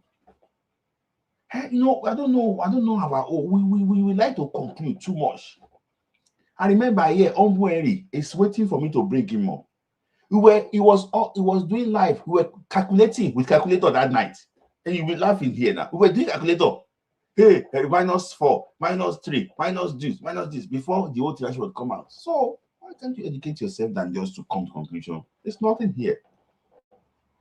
So thank you, Sport Guy, for the super chat. So I have Damola here, and also have Ombueri here quickly. So yeah, Damola, thank you for many.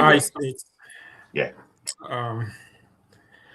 I was not even planning to come live today. I said I won't come live until after this Congo matter has been resolved. But okay. Because of what happened this week, I said, let me come out and talk. Yes. And speak my mind. Smith, I have friends from different countries, right? I have friends from Kenya, Namibia, South Africa, Congo, all over, Yeah. In my entire life, I've never seen any group of people that hate their country like Nigerians. If you know of any other country, please put it on the chat. I'll give every one of you a challenge tonight. Do you know any group of people that hate their country like Nigerians? I don't know where the hatred came from. You see Somalia. I don't know if you guys have been to. Do you see Somalia? How Somalia is? Have you seen Somalians go on YouTube and say bad things about their country? See Ghana. People keep talking about Ghana. Do you know that Nigeria is far more developed than Ghana in terms of infrastructure? But no matter what happens in Ghana, have you seen Ghanaians go on social media and say negative things about their country? Not even fake news, though. So how much more even the fake news? So I don't know how we got here as a people. Now, this is not you about, say good things about your country. You are spreading fake news about your country, and that fake news is not even a positive news. So even if people want to post fake news, at least let the fake news be something positive. I don't believe in fake news, whether positive or negative. Don't get me wrong. But at least you would think that people will want to post something positive. It's like the Ghanaians. If Ghanaians want to say something, exaggerate, they will exaggerate the good things about Ghana, but not Nigerians.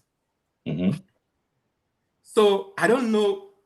This is getting so bad, because I saw this week. Before we thought the issue was social media, right? Content creators. But now it is now even the mainstream newspapers that we grew up watching, that we grew up reading. Yes. Now, there's been about 4 fake news on this DR Congo issue since December. Yes. The first was December 25. Yes. December 26. I remember that day very well, December 26 Boxing Day, because I was in the gym that day. And I just said, let me check my phone, and I saw it. I knew it was fake.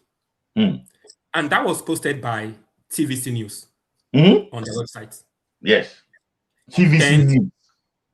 There was one in January, then there was one in, I think, February 16th. February 16th. Now there was one this week. The one this week, I saw Vanguard posted, Punch posted, then Arise News posted it on their website. Pause. I've never seen this before in my life. So is it that the mainstream media are trying to compete with the content creators? So that shows you that means a lot of the news we even watch might be fake news. Whether it is politics, whether it is entertainment, whether it is lifestyle, we've all been brainwashed. Because simple things like sports news, if you cannot give a verified news, you can imagine what they're telling us about other sectors that are making us believe. Now, the other thing is this. This week, the argument was that, FIFA released the schedules and the fixtures. Right? We all went to school, right? We did a bit of comprehension in school. When the last game, who won between DR Congo and Nigeria? Congo won, right? They won the game, right? Yes, they won the game. Yeah. So who is supposed to be on the fixture, on the schedule? It's Congo. As far back as December, anytime I check Google, like if you go on Google, just Google DR Congo national team schedule, you will see DR Congo is playing March 31. It has been there on Google since December. Even before FIFA released the fixtures this week, it has been on Google since December that DR Congo will be playing March 31. So how does that correlate with the petition? So because FIFA released a fixture, that automatically means that the petition has been thrown out. Guys, we all went to school, right? What is the correlation? FIFA is the ultimate body of football. They can kick out anybody at any time as they please. Was it not CAF? Ordinary CAF is under FIFA, right? CAF, did CAF kick us out of the 1996 AFCON? Yes. No, sorry. Oh, okay, sorry. That one, the government did not allow us to go, right? Yeah. Then they banned us. Then they banned us for, like, was it 6 years or so? This 98 from 98 AFCON. They banned us. I think they banned us for many years, but they had to reduce the ban. Then they allowed us to host in 2000. Yeah, 2000. To co-host when I think Zimbabwe was supposed to host, right? Yeah. Remember? And they had issues with the political situation. There was some, that was when they started having economic issues. Yes. In Zimbabwe then. So Nigeria now co-hosted with Ghana. So we've seen teams being kicked out of tournaments, being sanctioned in the last minute. Just go and check the precedents. Now, for the laymen, for maybe those of us who are not really deep in soccer history, we can excuse ourselves. But for the journalists in Nigeria, can't they just go and check the precedents? What happened with Russia? What happened with other teams? So I don't know. Maybe it's the level of education in our country that is going down. Maybe it's because of too much use of social media. It's making people to lose their brains. I'm sorry, I'm talking tough tonight. I know this is a sports show, but it is getting too much. Now, the people that I thought that maybe they should be the one to regulate social media are even doing worse. The mainstream newspapers, they are owned by politicians, right? So they're doing the same thing. So they first have to regulate themselves. You have the Super Eagles media officer saying his own. You have, like, I don't know the amount of hatred. Now, the other argument people are giving is that, well, they don't. Nigerians are saying that they don't want the Super Eagles to go to the World Cup. What about Osimhen? What about Olaino? What about these guys? These are last chance. Do you hate them so much as well that you don't want them to go to the World Cup? Oh, NFF will not learn. Smith, I don't know when you started following football. Since you were young, has Nigeria ever learned from anything? Never. I don't know. I live in an ideal world. Have you ever seen the NFF learn? Never. Did we win under 17 World Cup in 1993 because NFF learned? No. Players just went there. Fani Amu was a good coach. He discovered talent. They went and they won. Did we win Atlanta 96 gold medal in football by learning? No. We didn't plan. We just picked some boys, went to Atlanta. If you see the hotel where those boys slept, you know what they call all this roadside, motel. That was where they slept. Yes. So where they in one room with I don't know if you've been to. I don't know if you've been to the US before. Like, motels are crazy. But we won. Nigeria has won tournaments, even when we did not learn anything. Yes. Now, for those who hate their country so much that they don't want Nigeria to qualify, if Nigeria qualifies, none of you guys should watch Nigeria play.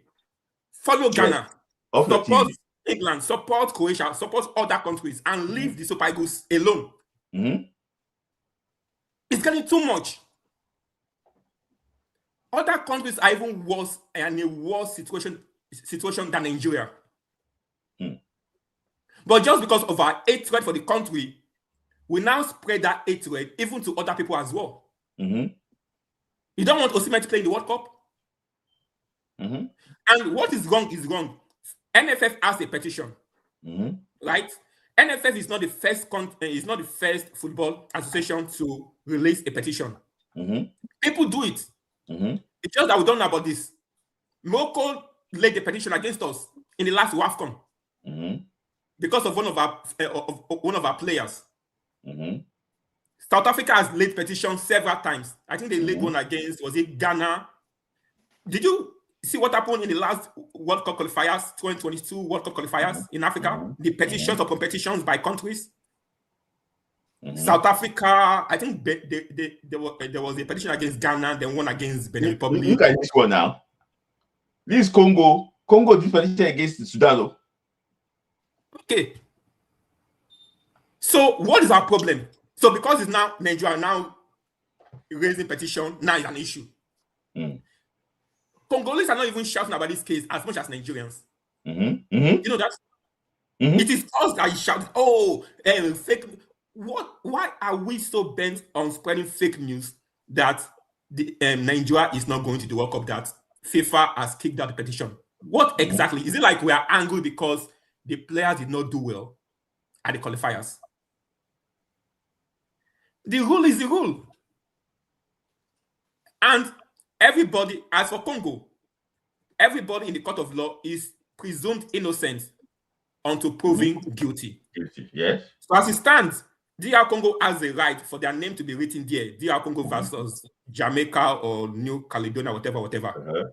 Because they won the game.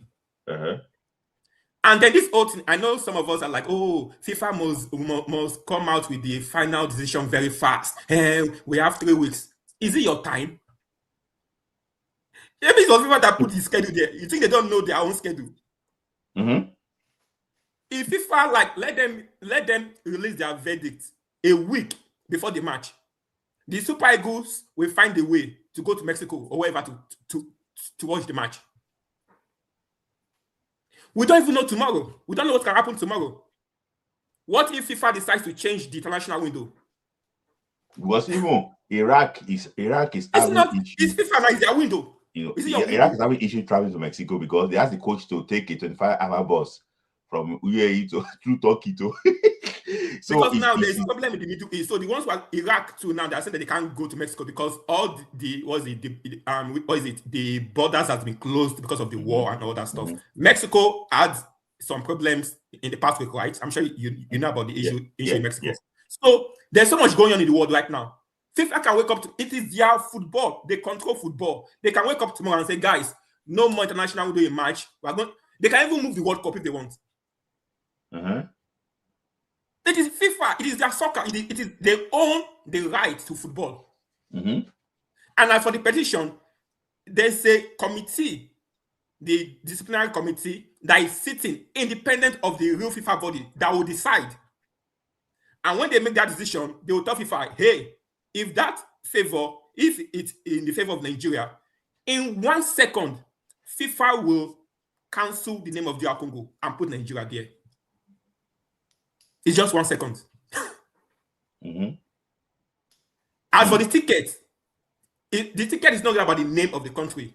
It is about the number, the serial number. I don't know why people continue that. Like, I don't know. I think this should be a wake-up call. We need to sit down and really think, like, what is really going on? You see that democracy is turning our heads somehow. I don't really know what is going on. So I know I've been ranting for I really enjoyed the like NFF is not going to learn from anything. You cannot shame the shameless.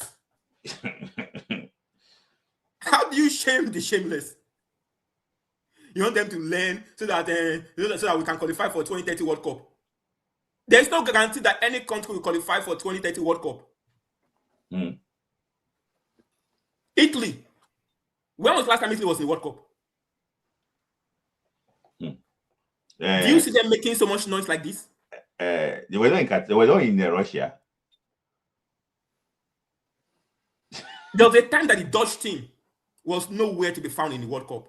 Yes. I'm not sure where they was the Netherlands were they in. They called them the perennial underachievers. Italia 90. I don't think I saw them in Italia 90. Were they there? I know that they won the Euros in 88 or so. But I think they call them the perennial underachievers.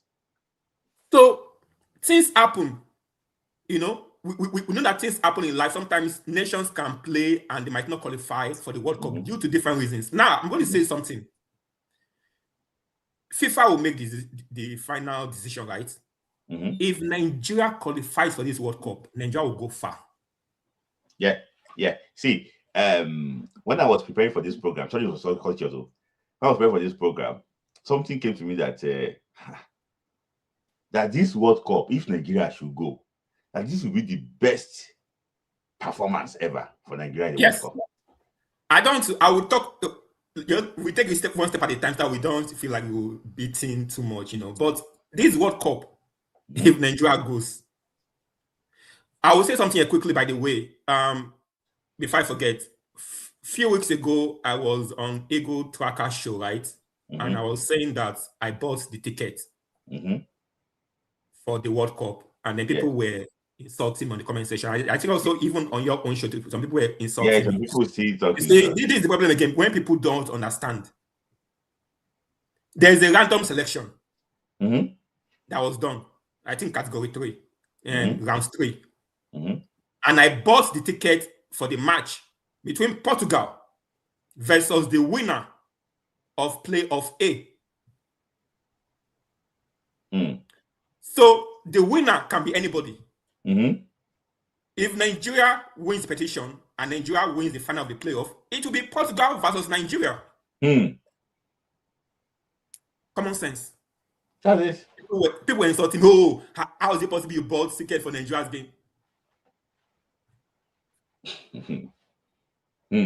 I don't really understand what is going on. Yeah. So, like, I pray God will help. You see, I'm going to use, the 2002, before I go, the 2002 World Cup, right?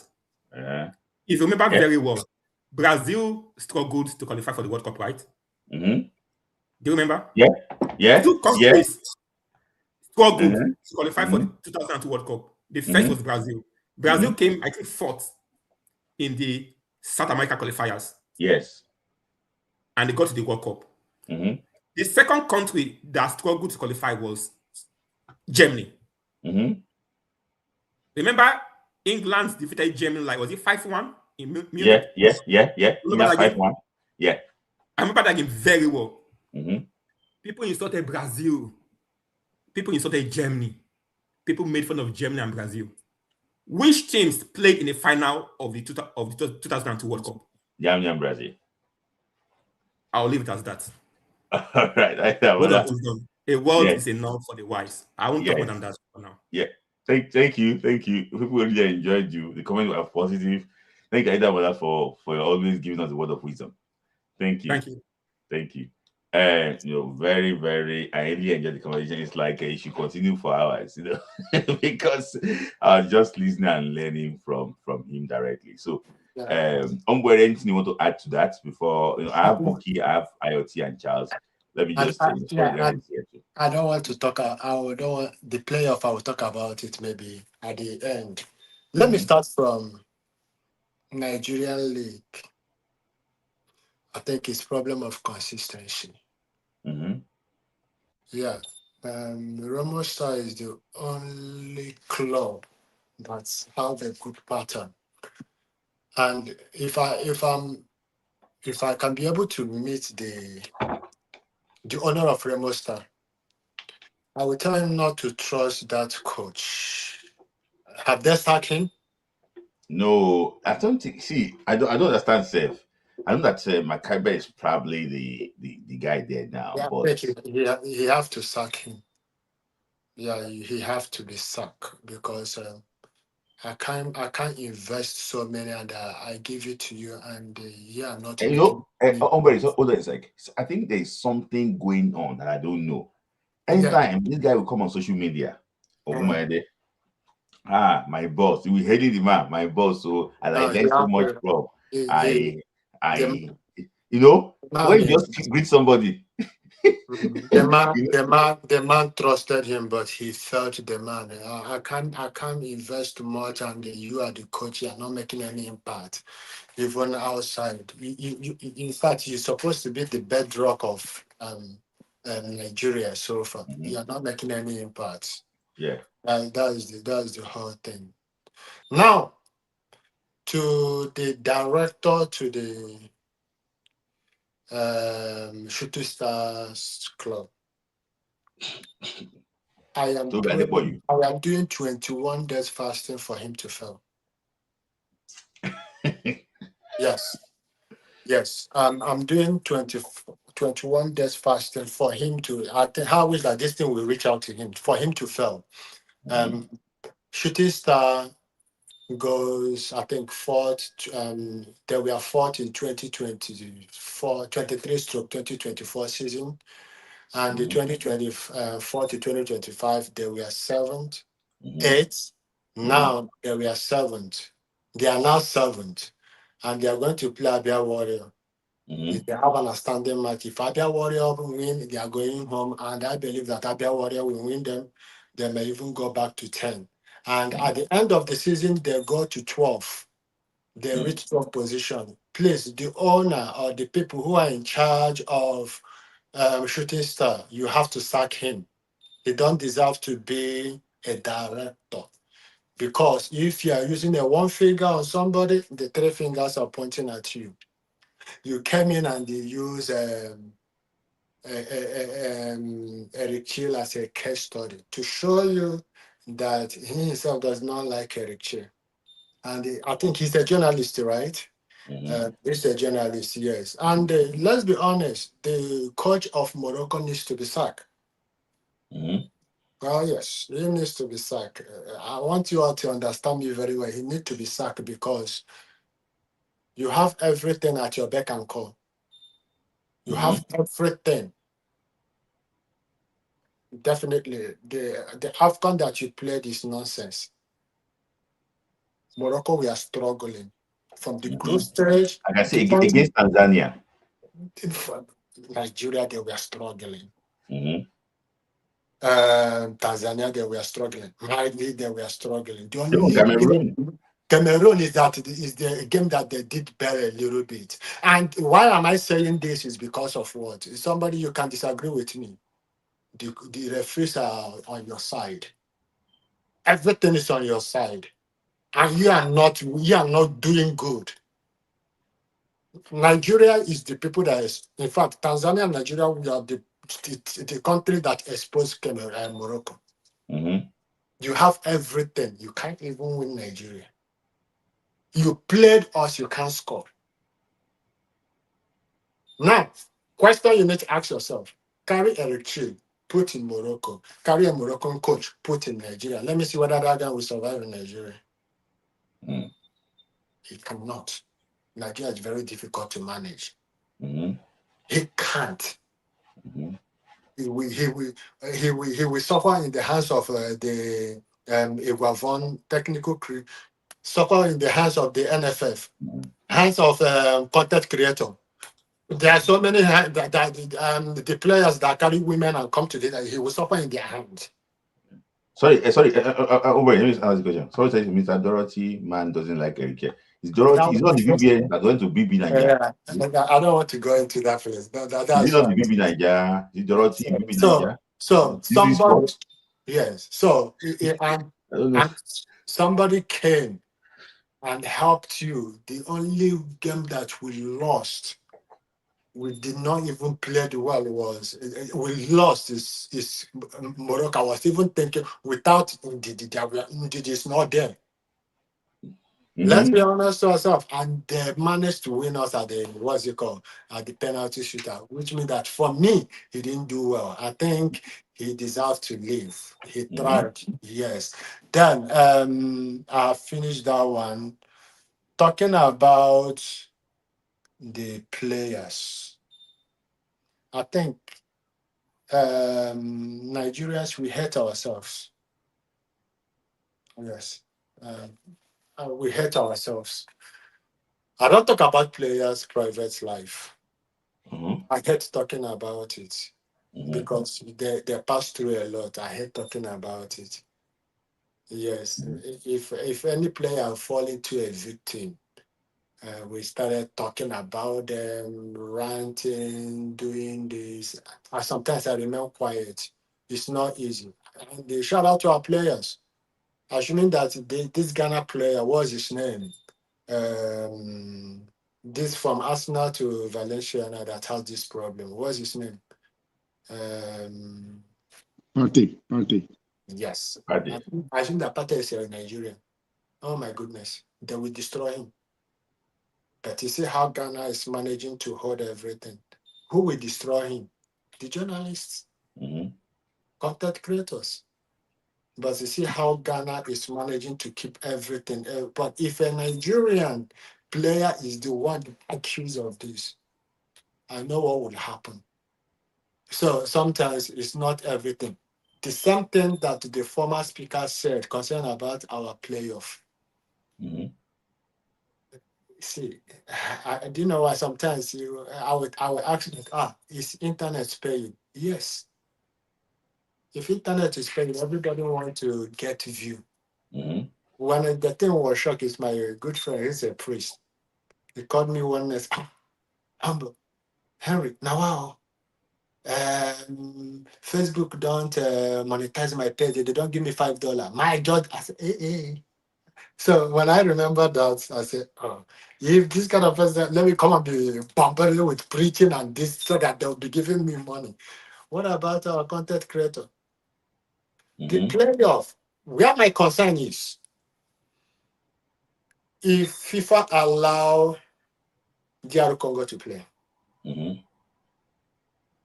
and Jamaica defeated DR Congo, it's over. If FIFA allowed, which there's possibility they might go for the playoff. If they go and Jamaica defeated them, there's no way, even if after the game, the next day, FIFA said that Nigeria have won. I don't think that we are going. Yeah. But if DR Congo win Jamaica, and the next day FIFA now said Nigeria it has won the case, we will take the place of DR Congo. Yes, we will take the place because if I were Jamaica, let Jamaica before the game, if they see something, let them report immediately. You see, right? If Jamaica want this thing to be in favor of us or be in favor of them, let them report the case. As soon as they see the list, they play the game, let them also report. But I think since the game is 31st of March, Smith, when is the next window? 26 of April. No, after this match. After the 31st of March, the next window. No, the next window is in June. June. Yes. After the June, when is the World Cup? It's in June. Is it not in June? World Cup is in June or July? July. Yes. No, this is complicated. Let me just keep quiet. They have to make sure that the case is done. Because if the case, I look at my own thinking, I stand to be corrected. If the case is going to be like 31st, and is it possible for them to postpone it? It's possible. If they're going to postpone the playoff, because the whole thing is assuming that there's no playoff.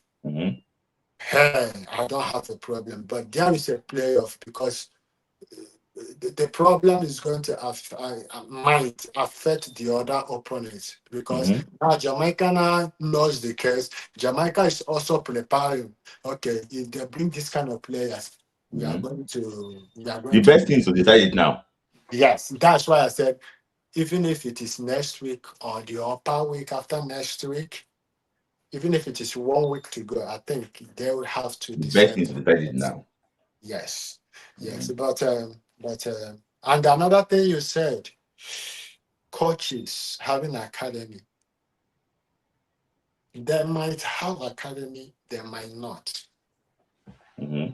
Yeah, they might have academy, but there are supposed to be rules and regulation that needs to guide that coach. With the technical have to prepare. Can you give somebody rule and in Nigeria? Okay, now if you ask them not to have academy, where's the other former coach that left? What's his name? Manugaba. Huh? Manugaba.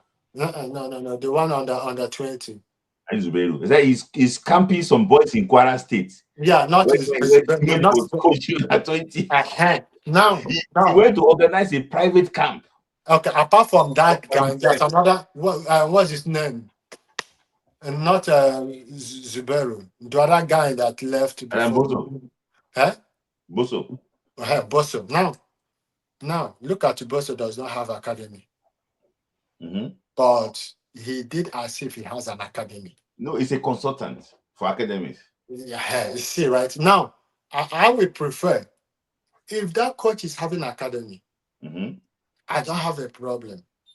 But let there be a rules and regulation that have to guide. The NFF have to be in charge of everything. Say, okay, look at what we want. Don't bring this. Even if you tell them not to bring any player from the academy. That's the way they can even carry a player and go to another academy. Nigeria is messed up. You see, right? That's the way they will carry those their players. Say, you know what? Let me go and partner with this academy. Let me say, let's share this and 30 this, all the 30, 40 or 30, 70, and bring it this. I will give you this. Because Sandoli said, I heard that his brother has an academy. And he gets some players with his own holiness or with own integrity. He brought it. So these are the things. So it's not that. That's why when you said it, yes, what you said, you are right. But at the same time, even if they say, we don't no longer have academy anymore, they will even lie secretly. Jimmy, the guy is very doesn't have academy. Where it was coaching, it was doing private camp. That's another one. So it's messed up. And I agree with what you said. We don't develop players. No, Nigeria does not. We have to give them to European clubs. Yeah, Europe and develop. We don't develop players. Catch them when they are young. But you see that the Moroccan coach, to be sincere, yes, he have tried, but does he deserve to be sacked? Oh, yes, he did. Because of the kind of players that Morocco have, everything. Look at South Africa. Sorry, look at Senegal. Let's look at the Senegal coach.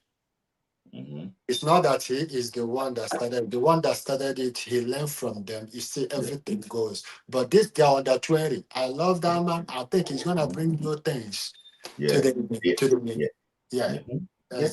maybe I still will bring you back again, so I can wrap it up together. Yeah, no problem. Yeah. All right. So you can just hang on in the chat so that I'm still gonna bring you, because I know that something will still trigger you. I know somebody's coming to just.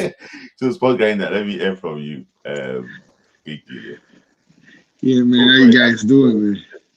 Okay, sorry. It is not ready, yeah? Nice. Yeah. Yeah, so when it comes to clubs that don't have stadium, because I was in and out, so at least I'll talk on the one I know that I heard. For Nigeria, it's hard to get the concept of Nigerian club owning a stadium. You first of all ask, in the top flight, I think is it an 18 team or 20 team league we run? How many of them are private? I think it's only you're on mute, Smith. Yeah. Oh, four is private. Yeah, 4 are private. Only one. Yeah. I think either 1 or 2. I think Ikorodu and Remo have their stadium at least, but the rest, like, it's hard for. Ikorodu and Remo what? No. Who are the other 2 private teams? Barau and Kun Khalifa. Are they in the main league? Are they in the top flight? Okay. Yeah, Barau plays from Kano. They play in Kano. Why Kun Khalifa plays in Owerri? They play against Owerri. See, the only team I know understands the concept of this club football, like we want to be playing league in Nigeria, as far as I'm concerned. Forget him myself. It's Remo Stars. The rest, I think they're just fulfilling political, points. They're just, go and do your thing in that place. Go and making that go, they deceive themselves there. They don't understand it. Like, as long as state government is involved, it's going to be hard for any club to have, any state club to have a stadium. Because first, the owner of the club has, or the management of the club needs to maintain the club, and maintaining the club, you need to maintain infrastructures that are associated with the club. Things like training facilities, the actual stadium. Now look at West Ham. They didn't, out of their pocket, build the London Stadium, but they took over it. But they're not expecting the London city to now be taking care of the stadium for them. They own it. So until the state understands, like, they have to start hands off a lot of things, like hands off stadium, hands off running of the club. Then if a Rangers can say, okay, this is our club, the state has a little stake, but we're running it. They've given us this stadium. We own 80% of the stake of stake in the stadium, then they can start maintaining it. But you're not going to want to own a stadium or something like when you're not even, first of all, run professionally. So, so to even get that concept is even hard. It's going to be hard. They need to change the whole way clubs are run in Nigeria. Then to the DRO case, you know, like when I saw this thing, I'm like, people with this dumb now in Nigerian space that they don't understand that it's been there. It's not a hidden fact that DRC Congo, as long as FIFA has not ruled, they are the ones. Like some guy said it correctly. You're innocent until proven guilty. Yes. DRC, as long as you are concerned, use legitimate players to, you know, prosecute the game. Now, we have submitted a petition with burden of proof saying that the Congo fielded illegitimate players. So now that's what they're talking about. Now, the people feel like FIFA is INEC case, that a governor will finish his whole tenure, almost doing second tenure, and they're still in court arguing his first tenure, whether he won it or not. That's not how FIFA does now. Yeah, they're not like INEC. And when Henry said, oh, will they rule after? No. Nigeria must hear from FIFA before 31st. Even if they're going to hear it on the 31st, before that game, before Congo will kick ball in that game, Nigeria must hear from FIFA. Like they are not African way of doing things. It's not like Appian way of doing things. It's straight and direct. Now, because of time constraints, will they have time to do a thorough job like how they did in the case of Malaysia? That's where I don't know. That was a thorough job. Yeah, that was a thorough job because they had time. But in this case, I don't know if they have time. I want to assume 3 months is long, but there are some things that logistically may not just be easy. Like what if somebody has to travel to DRC and he goes to DRC and they're giving him the runaround? He can't just say, oh, because I didn't see this document, I'm going to say no. If he didn't see the document that he wants, DRC passes. So, and you know, Africa, like Malaysia, Asians, they know how to likely cooperate with bodies. But it's just like the FIFA guys that came to inspect that stadium in Warri. Didn't you see what they did to them? How they put them on both of those? Like by the time you want to pass through all those stress, you'll be like, oh, why they kill myself for this thing? You know, also something about that's what you mentioned. I think they don't inform the FA first. But the FA will still know that you're digging for that document. So they will know. They do their investigation first. When they got their own thing, they will know that, okay, you know, if this case is actually admissible, they will do their investigation first. They will have their own documents. They will now ask you, okay, we already got that one, come and prove your own. For example, you know, in the Malaysian case, the guys that question those Malaysian guys that are not eligible, they did not submit the birth cert of those Malaysian players. It was the FIFA Judicial and Judicial Committee that went to go and look for the birth certificates.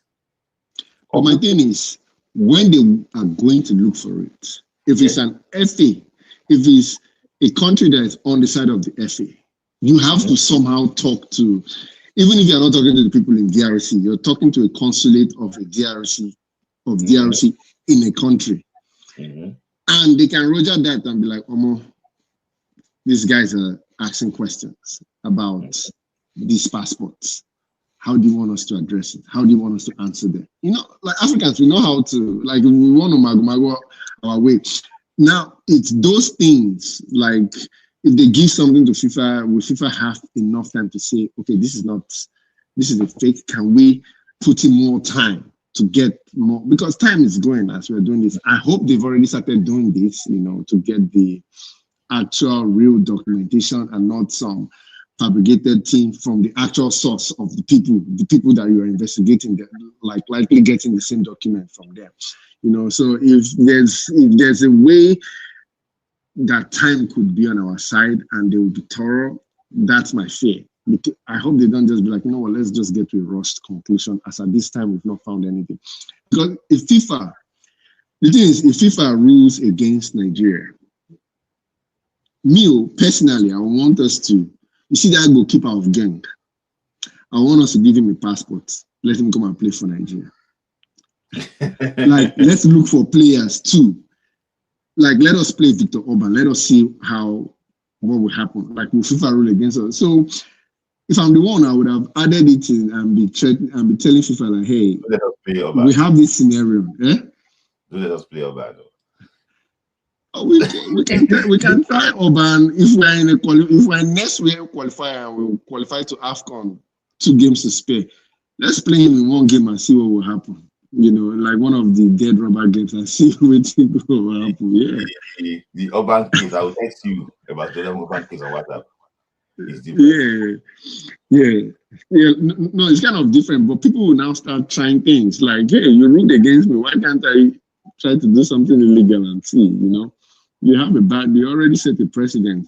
But everybody should relax. Fake news, it's almost like every month or every 2 weeks, there's one news about that case. Somebody will just wake up and be like, you know what, make I just say, you know what, Nigeria is no longer going to the World Cup. GRC stamped. Or maybe they can see a ticket. Maybe a fan will just show a ticket of the game. DRC versus winner. Jamaica versus New Caledonia. They'll be like, oh, fan gets ticket for DRC game in Mexico. You understand? That is it now. And they will just start putting another story. They need to calm down. You know? They don't give Portugal hotel, Russia hotel, they don't give everything. Or FIFA came and said, no. Even, you know, I don't know, maybe you saw about the case of Russia. They went to Castle. Yeah, Russia was even saying they wanted to play under a different name, like how they did for Olympics. Yeah. Yes, they want to play, you know, not play as Russia, play like Nigeria, play as NFFC. Yeah, yes. They wanted to do something like that, but because it worked for them in Olympics, you know, when they had their doping case, they competed under a different name, not Russia. So they wanted to do the same thing, but FIFA was like, no, you're still Russians. Yeah. I want to ask you a question. I know that you are very, you know, you do your thorough thing very well. I remember me and you doing calculations of Eritrea. People are laughing here when we were doing the Eritrea calculation. You know, and Burkina Faso was celebrating too. But I want to ask you a question. Yeah. Mm-hmm. Why do you think that this matter is taking so long for FIFA? They found something. Yeah, it's likely there's something that's triggering them. Like, okay, now if I'm being neutral and you explain this case to me, I'll be like, what FIFA is trying to likely establish now is where the players in question, do they still have either their English passports? Mm-hmm. Their French passports or Belgian passports as when they played against Nigeria? Yeah. If yes, they are comparing it against what the Congolese law is to see the validity of, like, is this possible? Because for you to get a passport, if you're like, I know Cameroonians, when a Cameroonian wants to get a passport, that country will tell you, like US will tell you, like, hey, you're not supposed to have 2 passports. So, you have to give up your Cameroon passport. We'll give you our US passport too. But if you still hold your Cameroon passport, that's your own problem, you know. Mm-hmm. But just know that your country does not allow it. Same thing with UK. UK will not tell Wan-Bissaka, like, hey, give me your passports or anything, you know. They will just only notify you that, hey, you're from DRC, your country does not allow it. Please know that you cannot have these 2 at the same time. But if you want to use our passport, you would have to drop the DRC on, or you would have to forfeit ours. But UK does not have a problem because they allow dual citizenship. They don't have a problem. You know, it's the DRC side. The DRC side has a problem. So I think that's what they are trying to validate. Like, do these guys have an active European passport? Yes. And how was it possible? What did they submit for the game in Africa? They likely submitted their DRC passports. But when we go to Europe, they're traveling with their clubs with their European passports. Yes. So that's the thing they want to like balance, like how is this possible? You know. Mm-hmm. So it's gonna be a tough one for FIFA. It's gonna be a tough one. And this will likely solve a lot of cases in the future. In the future, it will solve a lot of cases. And I think that the commentary that FIFA did in 2021 on that FIFA before, you just say like a vague thing, but they ran a commentary on the case on like what you have to do and everything. They explained it. So I think that's one of the major reasons why I think that they have to just FIFA don't like to obtain results actually, But yeah, like if there's a way they can allow Congo to go through just to allow the sequence of things happen, fine. But if something is bad, they will obtain the result. But truthfully, as you get towards the game, as each day keeps going, the hope kind of keeps reducing. It kind of keeps the confidence I was talking with before. It's reducing small. It's going down small. But we're still hopeful to 31st. Yeah, we're still hopeful. Yeah. All right. Thank you. All right. See you guys later now. All right. Always sponsor. Thank you. So IoT, think from anywhere. I can't see book again. Think from anywhere. Good evening. Honestly, just a couple things that I wanted to talk about. Mostly the DR Congo whole thing and the media side of it. But I would just say this, going back to the coaching situation. So Humbler said we exposed Morocco. I personally don't think we exposed anything against Morocco. They outplayed us. They couldn't score us because we defended well. I don't necessarily see that as exposure. Now, did Morocco play as well as they did in the World Cup at the AFCON? No. But I don't think Nigeria exposed anything. Reality of it is that... Do you think Tanzania exposed them? Expose is such a distinct word. Like, they showed that they are not playing at the same level. I don't think, like when you say exposed, like did Nigeria show a blueprint for beating Morocco? No, we didn't beat them. Did we show anything that other people would not have known against Morocco? No. In fact, Morocco, if anybody exposed anybody, Morocco exposed Nigeria, if at all, because they exposed that if you clog our midfield and you don't allow Iwobi to be able to play the way he wants to play, then we don't have a way around it. So when you say we exposed Morocco, I'm wondering like, okay, so what did you learn from the exposure? Like, what are the things that you saw and said, okay, this is what we exposed? Maybe I'm the one that just doesn't understand, but like, what did we expose exactly?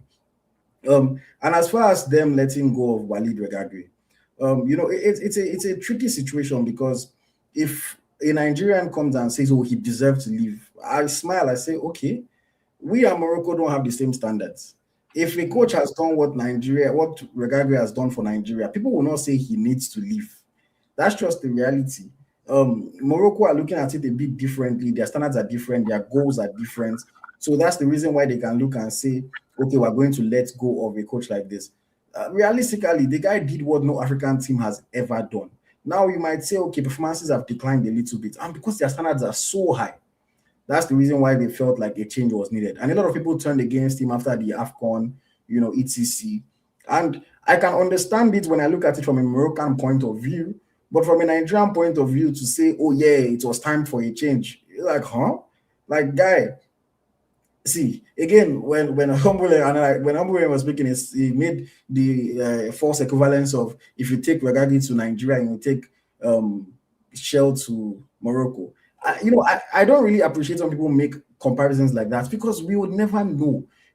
When you say with Nigeria, you face the pressure of people talking, all the media things, all blah. He faces the same thing in Morocco. You are just not in Moroccan football space, so you're not aware of it. Like, do you think there's no pressure? Immediately after the AFCON ended, there was crazy outbursts from people asking for his resignation the same day. Before he even left the stadium, people were asking him to resign. So you think there's no pressure before that?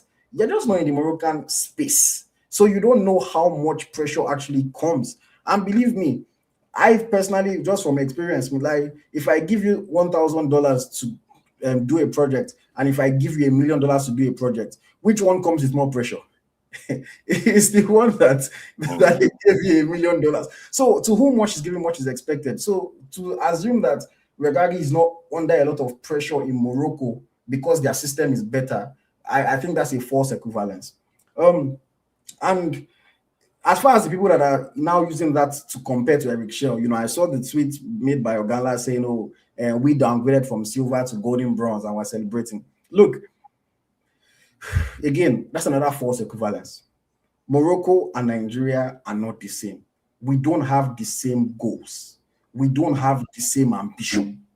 Morocco saw that their football had taken a downturn and they asked for change. And I would say in Nigeria, if you remember, we had Gonoro who qualified us for World Cups with ease. And when we felt like we were not going in the right direction anymore, people asked for a change. So it's not like Nigerians are afraid to ask for a change. But the reality of it is that we've been very wishy-washy the past few years. I came here after the last AFCON when we won silver, and I said I think Jose Peseiro should stay. So you remember I was saying it, but I think that the man should stay, that he has done well. So obviously, I would not have swapped Peseiro for Eric Shell, but eventually they did not renew his contract. Eric Shell has now come. To now say because Eric Shell did not achieve what Peseiro achieved, then ultimately, well, we've gone down. So change. If the next guy comes now, maybe the next guy comes now, goes out in quarterfinal. Oh yeah, it's like we can't just operate a revolving door. At some point, we need some sort of structure, some sort of future planning, some sort of stability in our football for us to actually achieve results. On paper, yes, Eric Shell did not do as well as the last guy. But if you sack him and you bring somebody else, there is no guarantee, there is no evidence that person is going to do as well as Peseiro did or even as well as Eric Shell did. However, I will also say there is no rule that a sporting director of a club cannot comment on the state of the national team and the job of the national team coach. While you believe that in that kind of position, it comes with more responsibility, where you are more careful about how you speak, you are more careful about the things that you speak, you are more careful about how you carry yourself. We know that Nigeria is just anyhowness that runs the day. So if a sporting director decides to come and insult Eric Shell or to bash Eric Shell or to say he doesn't deserve to be at the job, he is well within his rights, even though you expect him to speak with more responsibility than that. Yeah. He's well within his rights to say it, even though you expect him to speak with more responsibility. Look, just that the part owner of Manchester United came and made a statement about immigrants have colonized this thing. I know it's not football, it's politics, but you expect that the owner of a club that essentially was taken to where it is, and most of their players today are all immigrants, you would expect that the person has enough sense to not say something like that, but he still said it. So if Ogala wants to tweet about Eric Shell and him being a rubbish coach and him not being good enough from now till next year, he's well within his rights.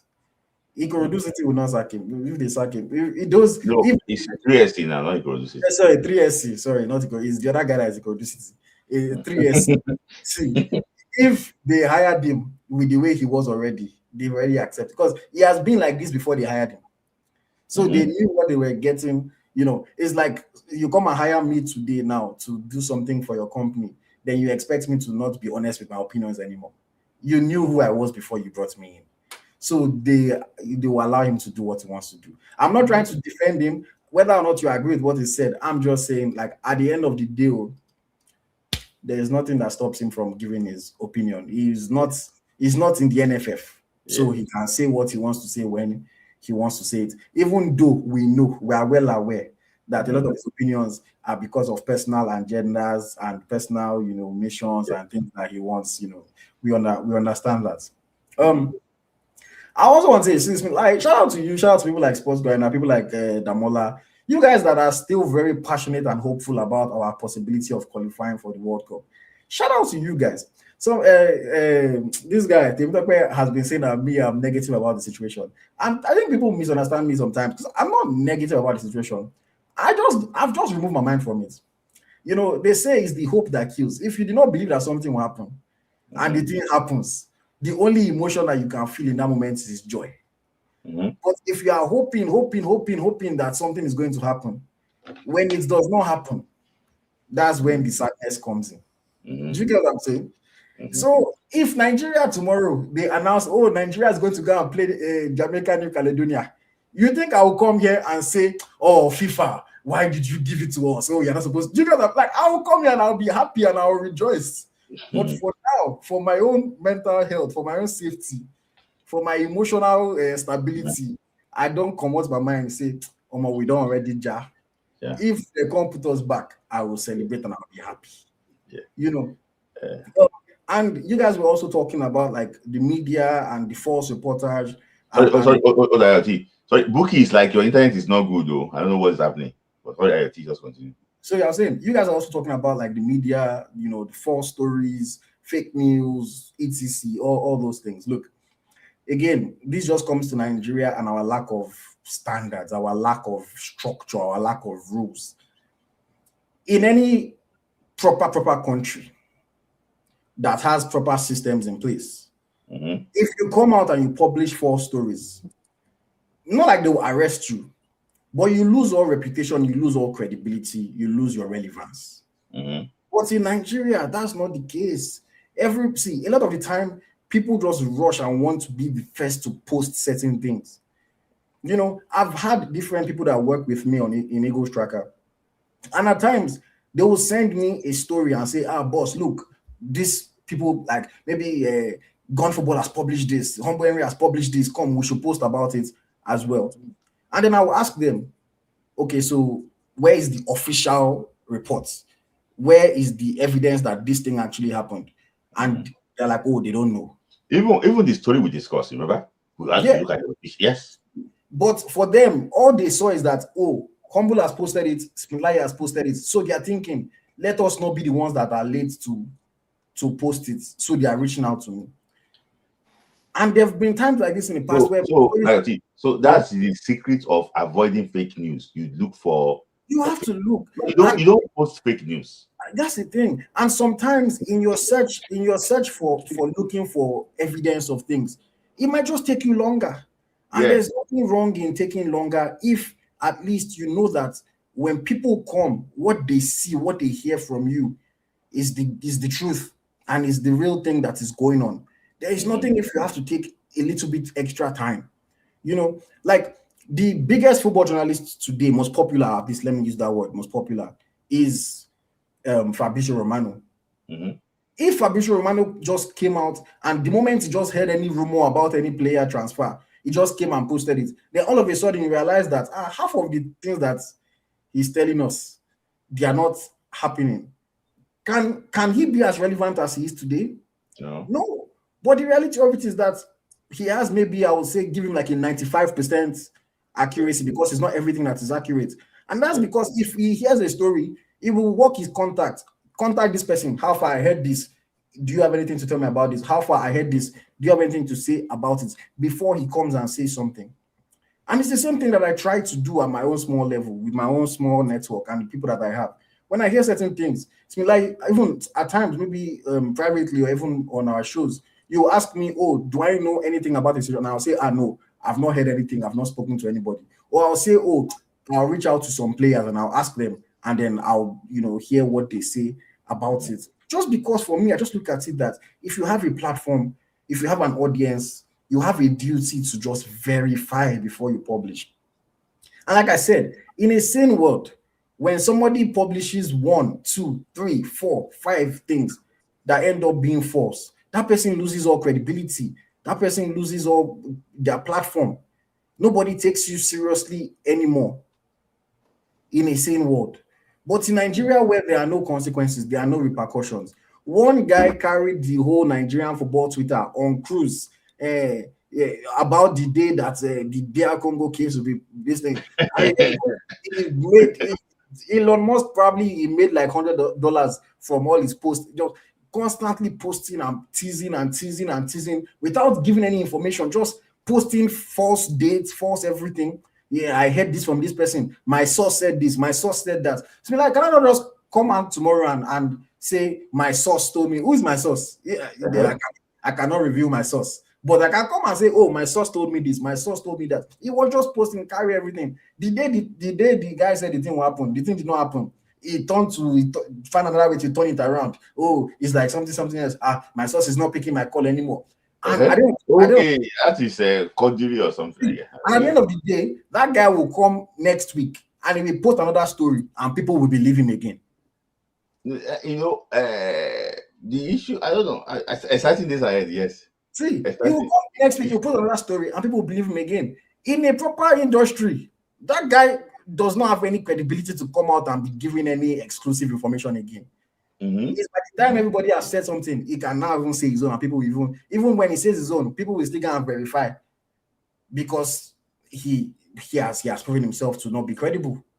But there are no repercussions now. If Arise posts a false information today, maybe because channels posted it and Arise felt like they need to catch up to channels, and one of their people goes and publishes it as well, nothing happens. They just move on as if nothing happened. If Punch does the same, nothing happens. If Driller does it, nothing happens. So there are no repercussions for the journalist, no repercussions for the editor, no repercussions for the platform as a whole. So they can. What about the media of FIFA? Sorry, of Super Eagles. You would see again. You would expect that person would also know that if you are the mouthpiece essentially of the organization. You would expect that at least that person will verify.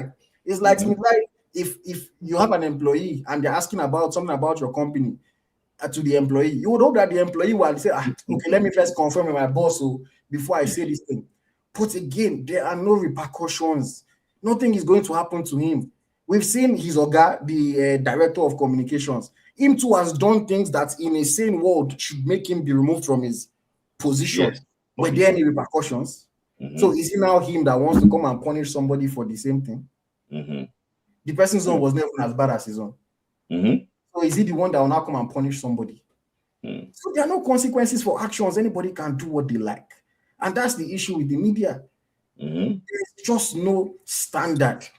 Again, I say this. That's why when certain people like Sulaiman talk about these people sometimes and he comes across very arrogant, he comes across pretty condescending. I will acknowledge that he sounds like that sometimes, but I understand why he's passionate about it. Because when you are a guy that has gone to school to learn a trade, you went to school to learn a trade, you've worked in high quality, high caliber institutions under that trade, and then you see somebody else coming to bastardize your trade, you will be passionate about it and you will care. And it's the same reason why when people call me a journalist, I always like to say, I beg, I'm not a journalist too. Yes. Because I want to give respect to those that actually went and studied this thing. It's like if I go and do CPR training, I know how to dress wound. I know how to maybe just massage. There's somebody now come inside your teeth, a nurse. I'm not a nurse. Because I know how to dress wound and do CPR does not make me a nurse. I have to give respect to those that went to study nursing. And I understand why somebody like Sulaiman likes to protect his trade, because he's trained. People like Oshino Okeji, they are trained in this thing. Not everybody that because you have some access to one or two people here and there and you have a platform, you call yourself a journalist. So again, our media has no standards. There are no repercussions for wrongdoing. There are no repercussions for fake reporting. Nothing. Your access remains the same. Your platform remains the same. In fact, your platform can even grow from the false reporting to. Sorry. I somebody posted a fake news and I said, just try and take this thing down. Now it's fake. Now I say, I'm gonna get the engagement deal. I beg me. That's it. I've fallen out to people because they posted on verified stories, and I told them, I'm like, guy, why not just wait for this thing to be official or for this thing to be verified before? Like, you don't have to. And I think it's just that chase for I'm the first. I'm the one that shared it before everybody else. That ego, because it's an ego-driven thing at the end of the day. Oh, I was the first to post it. That's what makes a lot of people not verify. For them is let me just put it out. If it ends up being false, last I go delete them. Who will beat me? You know? And again, there's language. that even if you want to report on verified stories or stories that maybe you are hearing, there's language that you would use that at least me that I'm reading it, I will know, okay, this is what this guy is hearing is going to happen, but it is not true. It's like, for example, like if you are close to a player, let me use like, okay, maybe it's like Onyedika now, who is behind me. Let's say I have Onyedika's contacts, I have his number, we chat once in a while, and then we're hearing that Onyedika is joining Barcelona. Even if I hear from Onyedika himself that he's joining Barcelona, I can't come and say official Rafael Onyedika joins Barcelona. Why? Because it is not official. I can say Rafael Onyedika will join Barcelona, blah blah blah. You know, it will happen, but it has not happened yet. But IoT, what about those online report fake news? They don't have to do it to say multiple sources. Because when there's no truth, when you know that there's no evidence to what you are saying, you could just say, hey, my sources are saying, or it's being reported that, just so that you can put the news out there. That one, you just want to have some kind of plausible deniability. That is what I said. Multiple sources is from what I was hearing in the grapevines. You know, so for me, I just look at it that again. Let me just wrap up. As long as there's no consequence for fake reporting, fake news, there is no consequence, no repercussions. People are going to do as they like, and we'll complain, we'll call them out, but they will move on. That money that guy has made from the Elon Musk in all the conversations that he engaged people on about the DR Congo case, he's smiling. He has used it to go and buy food. We that are saying, oh, he should be more responsible with his platform. Do you think he cares what we have to say? He doesn't care. I rest my case. So, because he even tweeted that after the game that he posted Lukman and Osimhen, like I don't even get 100 likes for but this one, but anything as the Congo is getting. But let me just, please hold on. I want to just hear from Henry because I have somebody here that's trying to ask a few questions. So I'm not mentioning his name, but Henry, your thoughts quickly. Yeah, final. I greet you guys, everybody. I thank you so much for the platform. First of all, I will reiterate some things I was just saying because I know I wanted to say that, but so on the Morocco coach, I doubt if that is my friend Ombo Henry. Ombo Henry is a very unique man. You know, Ombo Henry did not even agree that Morocco the referee was on the coach's side. It was on the Morocco side. Yeah, I do. I think he started to change his mind after the Nigeria versus Morocco match. Okay. Against Cameroon, he argued against me on this platform that no, that some of those challenges could be called the other way. But that's just a slight remark. Anyways, I'm just kidding with it. But what I think is happening with Morocco is what it could. What is just the demand from the people? It's not really. I think, in my opinion, I think the Morocco is a bit. They are demanding more, and from the outside looking in, I would think Walid Regragui has done really well and deserves to go to the World Cup because he did the way he went through the African qualifiers was very good. You understand? He's playing well, but Morocco also have a standard. They have this 1976, 1978 standard, the golden generation football. You understand? Attacking flair football, players that do magic on the pitch. You understand? And they feel he's also a bit very cautious too. You understand? And probably, and I think Walid Regragui took this approach because number one, when he went defensive in the World Cup, you understand, he got to the semi-final. The next tournament he went to was the African Cup of Nations in 2021, and I think 2021, yeah, in Ivory Coast, and and he did not. He went out against South Africa.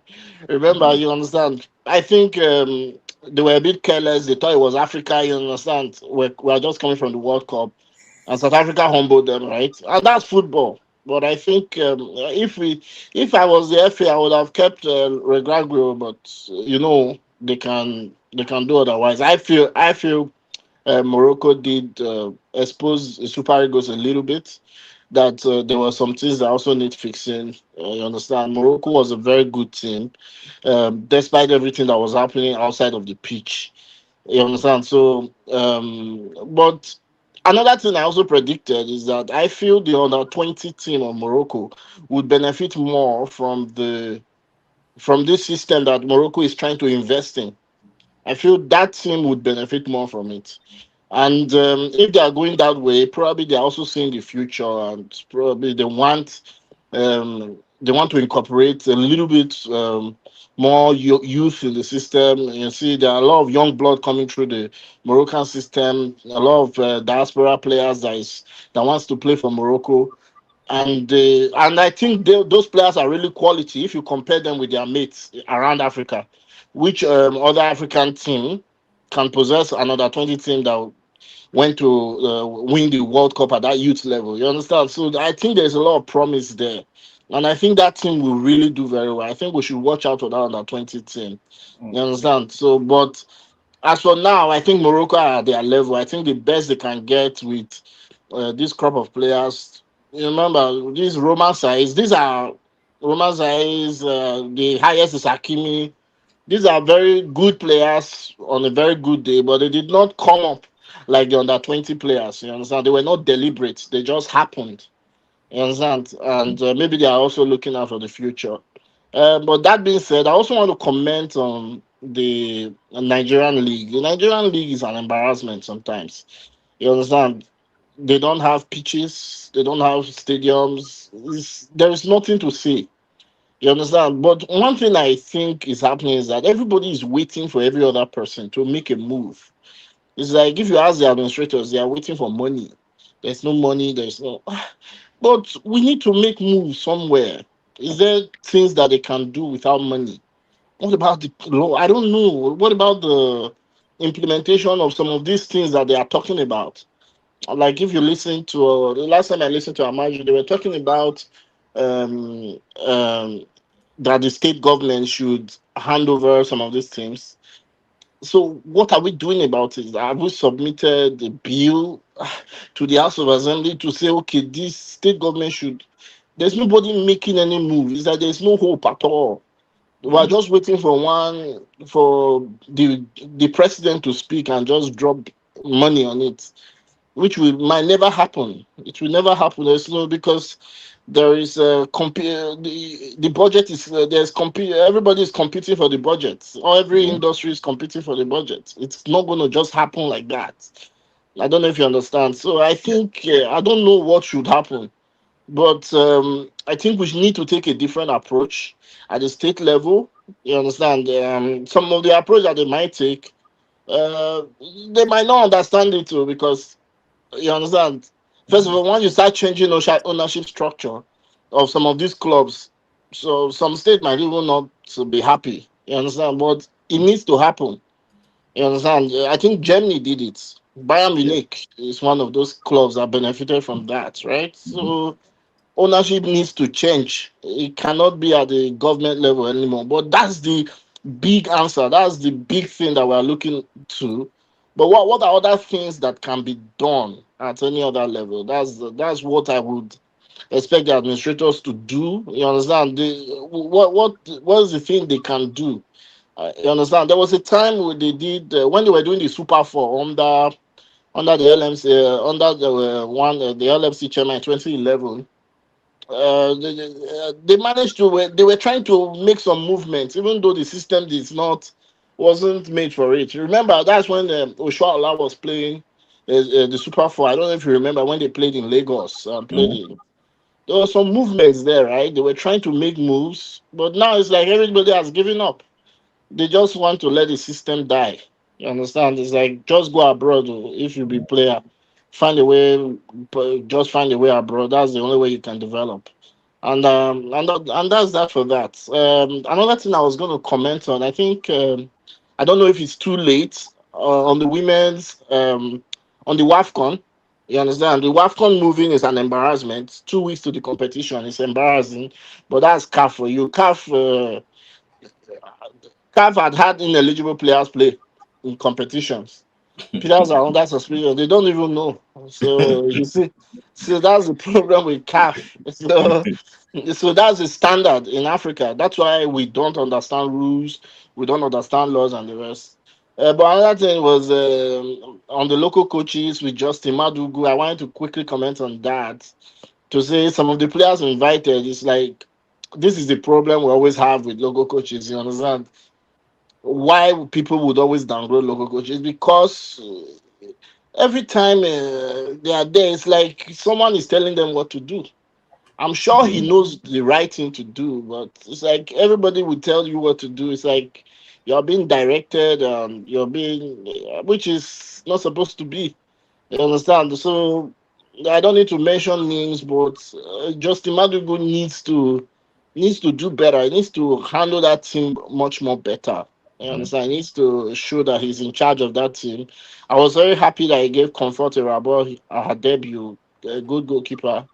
I'm sure there are other people that can benefit if we play more friendly games or play more games like this. It could call up other very More games like spectacular this? talents. You said what? More games like this?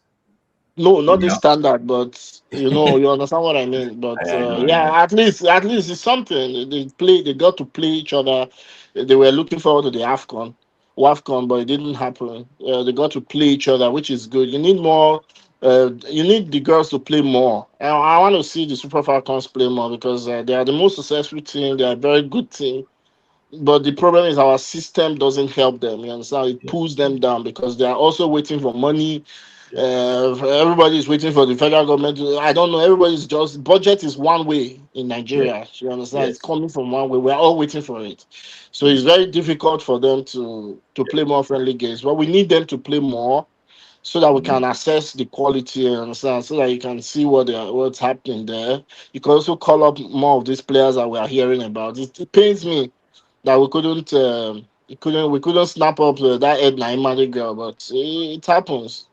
Yeah, so that's everything I want to say. Thank you Oh, so much. I appreciate it. thank you. Humble Harry, Thank my you. guy. Yes. Very nice to Yeah, hear from you. Let me yeah, say this, thanks. right? Yeah. Thank you. I don't know where everybody is free. We'll go find Well, time to talk. I always yeah. like to be on the phone with him. But I know that somebody is here to ask IoT questions. Okay, we're going to wrap it up now. And also what ask Omboeri a question. But Omboeri, you wanted to ask IoT one question before wrapping up. Let me say this, right? After the tournament, there are some coaches in Africa that they need to be sacked. Number one is Morocco coach. Number two is Egyptian coach. And number three is South African coach. These are the coaches that they need to be sacked. Why am I saying this? Without the referee, Morocco will not win us. Without the referee is the one that declares the tune of any football. Without the referee, watch the game. If you go back to watch it, Morocco will not win us. 33 minutes, you get a yellow card. 77 minutes, you get a yellow card. Smith, And can you guys hear Omboeri? Yes. Yeah. And look I at. can hear you, but I don't know about AY, but I can't hear Omboeri. I don't know. Okay. I can hear him. Can you rejoin? Can you hear? I can't hear. IoT, can you speak? Yeah, I can hear Omboeri. No, I can't hear him too. Can you join back? Okay. Now, when you look at the two yellow cards he gave, you look at those sensitive areas, both on the defense, both on the midfield. And everything is on you. To win, you can't win. Let's be honest to ourselves. The only team in the group stage is Nigeria that have 9 points, including Algeria. You played against Mali. What happened? You drew, despite 10 against 11. You played Tunisia. You didn't do well. Remove referee. Let's be honest to ourselves. Remove referee and ask Morocco to play. No, without referee. Let's see how Morocco will win. Humble Henry. So can I just Yes, I want to know, because when I finished the whole thing, I said I didn't even know that they're gonna. I said they need to sack this man, because let me be honest with you, Eric Chu. In fact, Eric Chu make a system that so many clubs, so many countries started coming for Eric Chu. He's the only coach that came within 1 year and did something. Look at Algeria coach. Look at what he did against Algeria. Look at what he did against Tunisia that drew 1-1 with Brazil. Then let's play this neutral. We saw what happened against Nigeria versus Morocco. Morocco did not open us. We opened Morocco. Why did I say we opened Morocco? We gave Senegal, this is how Morocco did. Oh, okay, this is how they play Nigeria. Okay, this is the look at how Nigeria played them. Therefore, we're gonna do this to them. We saw all their tricks they did. Which tricks? Let's look at the keeper will drop the towel, they will go and clean up. What did the Senegal say? All those tricks they did, they're gonna block it. What did we do? We open up towards Senegal to tell Senegal, look at what Moroccans are doing. Therefore, don't allow them to do those things. So okay, so Humble Henry, quick question. So when you said we expose them, are you saying we expose their antics, or we expose them we as a footballing team? Because I thought you were talking about football. What you are saying now is not football. Okay, now in football we expose them because we didn't allow them to score. Their tactics did not work out. That's not. I mean, we expose them because we did not allow. We are the only country that did not allow them to score. We did not allow them to score until penalty. Let's be honest to ourselves. We are the only country in this tournament that did not allow them to score. But if that's what it takes to say you expose the team, and their pattern of football, let's be honest, their pattern, when you look at the expos, they look at, oh, look at this. The coaches are, the referees are beside you, everything are with you. Then you can't score, you can't play. Humble Henry. Sorry, wait, just 1 sec. Yeah, hold on. Yeah, let's be honest. Okay, hold on. Eh? Let me just come from your angle. Maybe you probably didn't know what I was talking about. He's trying to say that we played them better than their previous opponents. But like that is to be expected, because considering what Humble Henry even just talked about, he talked about Nigeria being one of the best teams from the group stage. So of course, if you go on to face what looked like the best team up until that point in the tournament, of course it is supposed to be difficult. Like, I don't think Morocco went into that game thinking that they were going to have it easy against Nigeria. Everybody saw how good we were playing. So I don't like, for me. Can I ask you a question? Go ahead.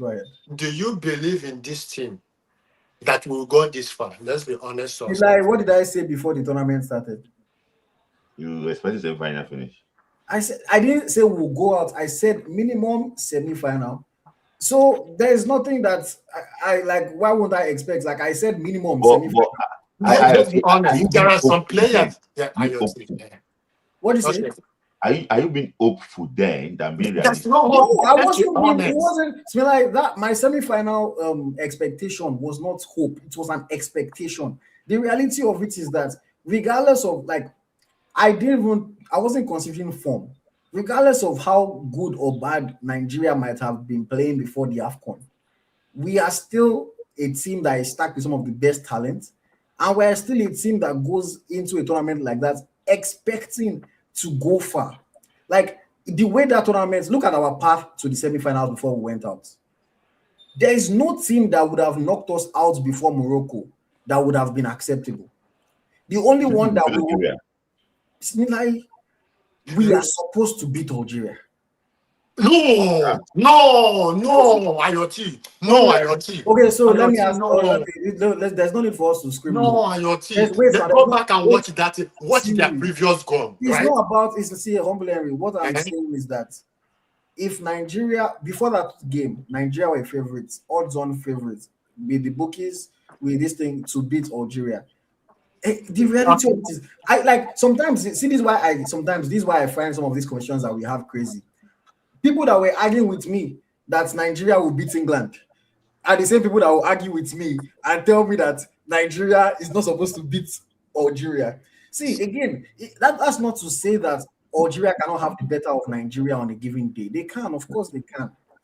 But going into a match like that, I expect Nigeria to win. It's like let me say, let's use club football. It's like Arsenal versus Man U. Arsenal will expect to beat Man U today. Does it mean that Man U cannot find a way to win? They can. But let's be honest. To win. Yeah, let's be honest. Our group stage, Tunisia, I was scared. Majority of Nigeria will tell you, Tunisia alone, that's number one. The one that we say, okay, Tanzania, we say we are going to win Tanzania. Our last game, we are going to see Tunisia game, right? The kind of performance we put on Tunisia game, everybody will tell you, before the game, you will be scared. Because these are the players, these are the team that played against the friendly match against Brazil. We saw what happens to Brazil. And we saw how the coach, Enrique, okay, now let's remove Enrique, put Iguavon, and ask them to come and play against Algeria. See, Humbler, here's the thing here. Yeah, I think for me, I think maybe the major difference is that I'm a fan. As much as I'm a fan, I also don't just look at things simply from an emotional point of view when it comes to what I think about certain matches. The Tunisia game, again, I did my preview before the game against Tunisia. Did I expect it to be easy? No. But did I expect Nigeria to win? Yes, based on the analysis that I did in that video. The Algeria game, same thing. Did I expect it to be as easy as it ended up being? No. But I expected Nigeria to win based on the analysis. So it's like, I understand that fans are scared, fans get scared, and Nigerian fans can tend to be quite pessimistic realistically. So I don't necessarily, I take it with a pinch of salt when somebody tells me, oh, most fans said we would lose. I take it with a pinch of salt. Nigerian fans a lot of the time are not realistic or are not analytical. They just speak out of their either fear or their excitement. It's the reason why the fan is even a fan. Yeah, it's the reason why somebody will tell you that this team will beat Spain, but the same person, it's the reason why somebody will tell you that this Nigerian team will beat Spain, but that same person on another day will tell you that this team is not good enough to beat Tunisia or Algeria. People just speak out of emotions that they are feeling in that moment. So I don't. Can I ask you a question, right? The question I want to ask you, the kind of game we played during the World Cup qualifying and the AFCON qualifying and the kind of game we play during the tournament, are they the same thing? Umbori, let me answer this one. You need to understand something, right? For every industry, there are ways that things happen. You don't expect a man who just came to a job to perform as good as being on the job for like a year, if he's good enough to turn things around. When he came, he just getting to know the players.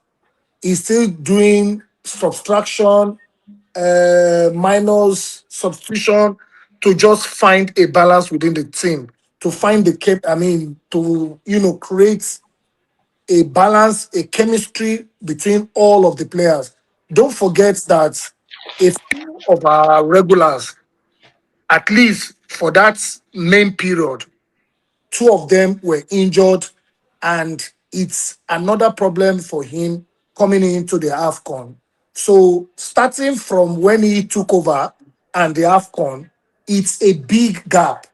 He has gotten the opportunity from the qualifying, from the Unity Cup, to see some of these guys, and is live, real time, is expected to begin to show from the AFCON. And that's what the guy did, which is to prove that he's good enough.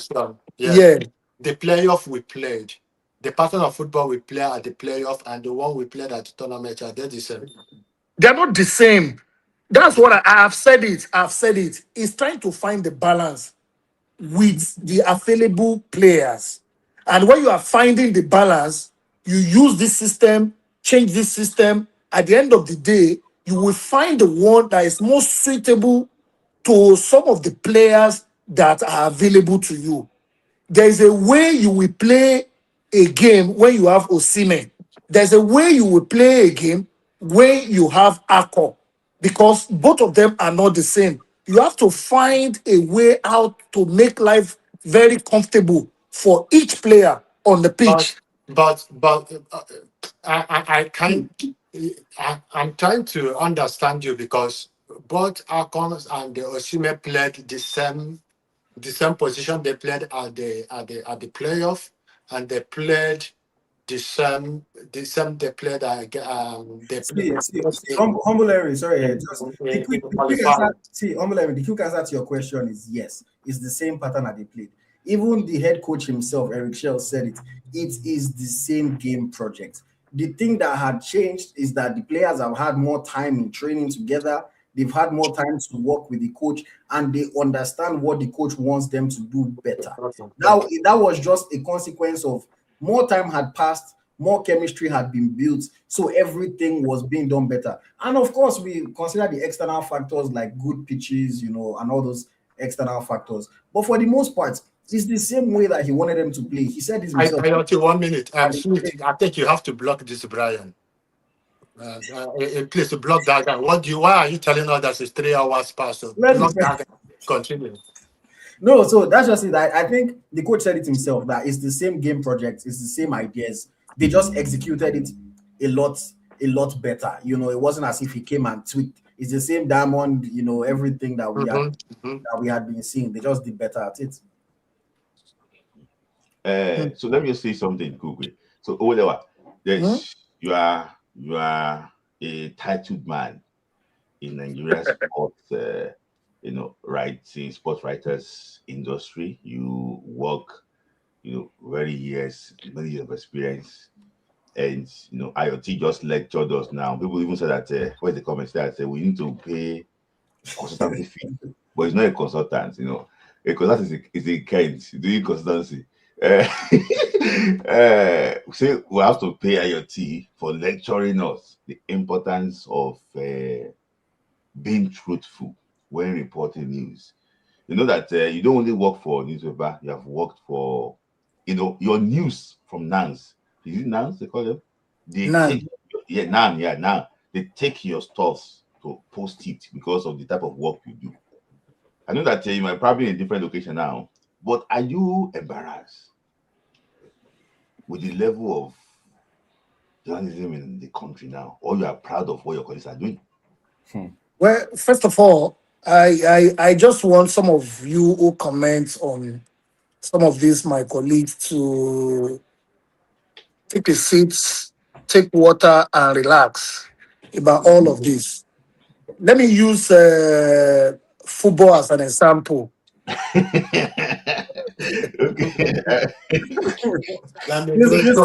said I should take something aside. Yeah. Let me use football as an example. You will see that the way Pep Guardiola team plays is different from the way Diego Simeone team play. Pep Guardiola, when you look at his character, a gentle guy, flexible guy, and he interprets that, or allow his setup of team to be like that. Go to Diego Simeone, a very unsettled guy, move here, and when you watch his team play, they play with very high intensity, blah blah blah blah blah blah blah. So what am I saying is, this work, whatever work that you do, be it a soldier, be it a medical doctor, the kind of person that you are will always reflect on your job. The kind of person that you are will always reflect on your job. But I want to ask you a question. You brought together Aloye. Simeone will win. No, I'm not talking about wait. I'm not talking about their winning. Now, I'm talking about the personality of the coach and the team, right? See, let me use the journalism stuff to do example again. Look at Rufai Oseni. Was it yesterday or some days ago? He told an ambassador, don't interrupt me. Eshewo Kimbaloye will not say that. When you look at Rufai Oseni, from outside the studio, a few occasions where you will see him, you can know from the kind of way he carry himself that he's somebody. When you put him and Sheon Okebaloye together, and somebody throws a question to you that who among these two guys can say a word like this to his guests, I'm sure that a lot of people would pick Rufai Oseni ahead of Sheon Okebaloye. So what I'm trying to do, or what I'm trying to say here is, whatever you see a journalist do, is about his personality, not about the job. When I saw the story, the Congo DR story, I looked at it and I like, if you use your brain very well, even when you use the advent of VAR, it's enough to solve that problem. There's an incident on the pitch. The referee has issued a yellow card. You will go and check if there's a need to add to that particular caution. Yellow card will be cancelled, a red card will be cancelled. But at least before the conclusion of the check, status quo will remain. The on-field decision will remain. Now, what has FIFA done differently? We have a name already. We have a matter in the cooler that we are dealing with. We are not done with that matter. We will continue with our program pending determination of that particular matter. FIFA has not answered whether this case has been rejected or not. At least we must get that. So for a very reasonable person, for somebody who knows what he's doing, nobody should come out to say that Nigeria hope of qualifying for the World Cup is dashed. So what I'm trying to say is that some of these guys that a lot of you guys have problem with, I think it is simply about the kind of person that they are. But I will ask you a question, because the way you are saying this now, you might be stepping on toes, because some of your very close ally, they posted this thing. It doesn't matter. It doesn't matter.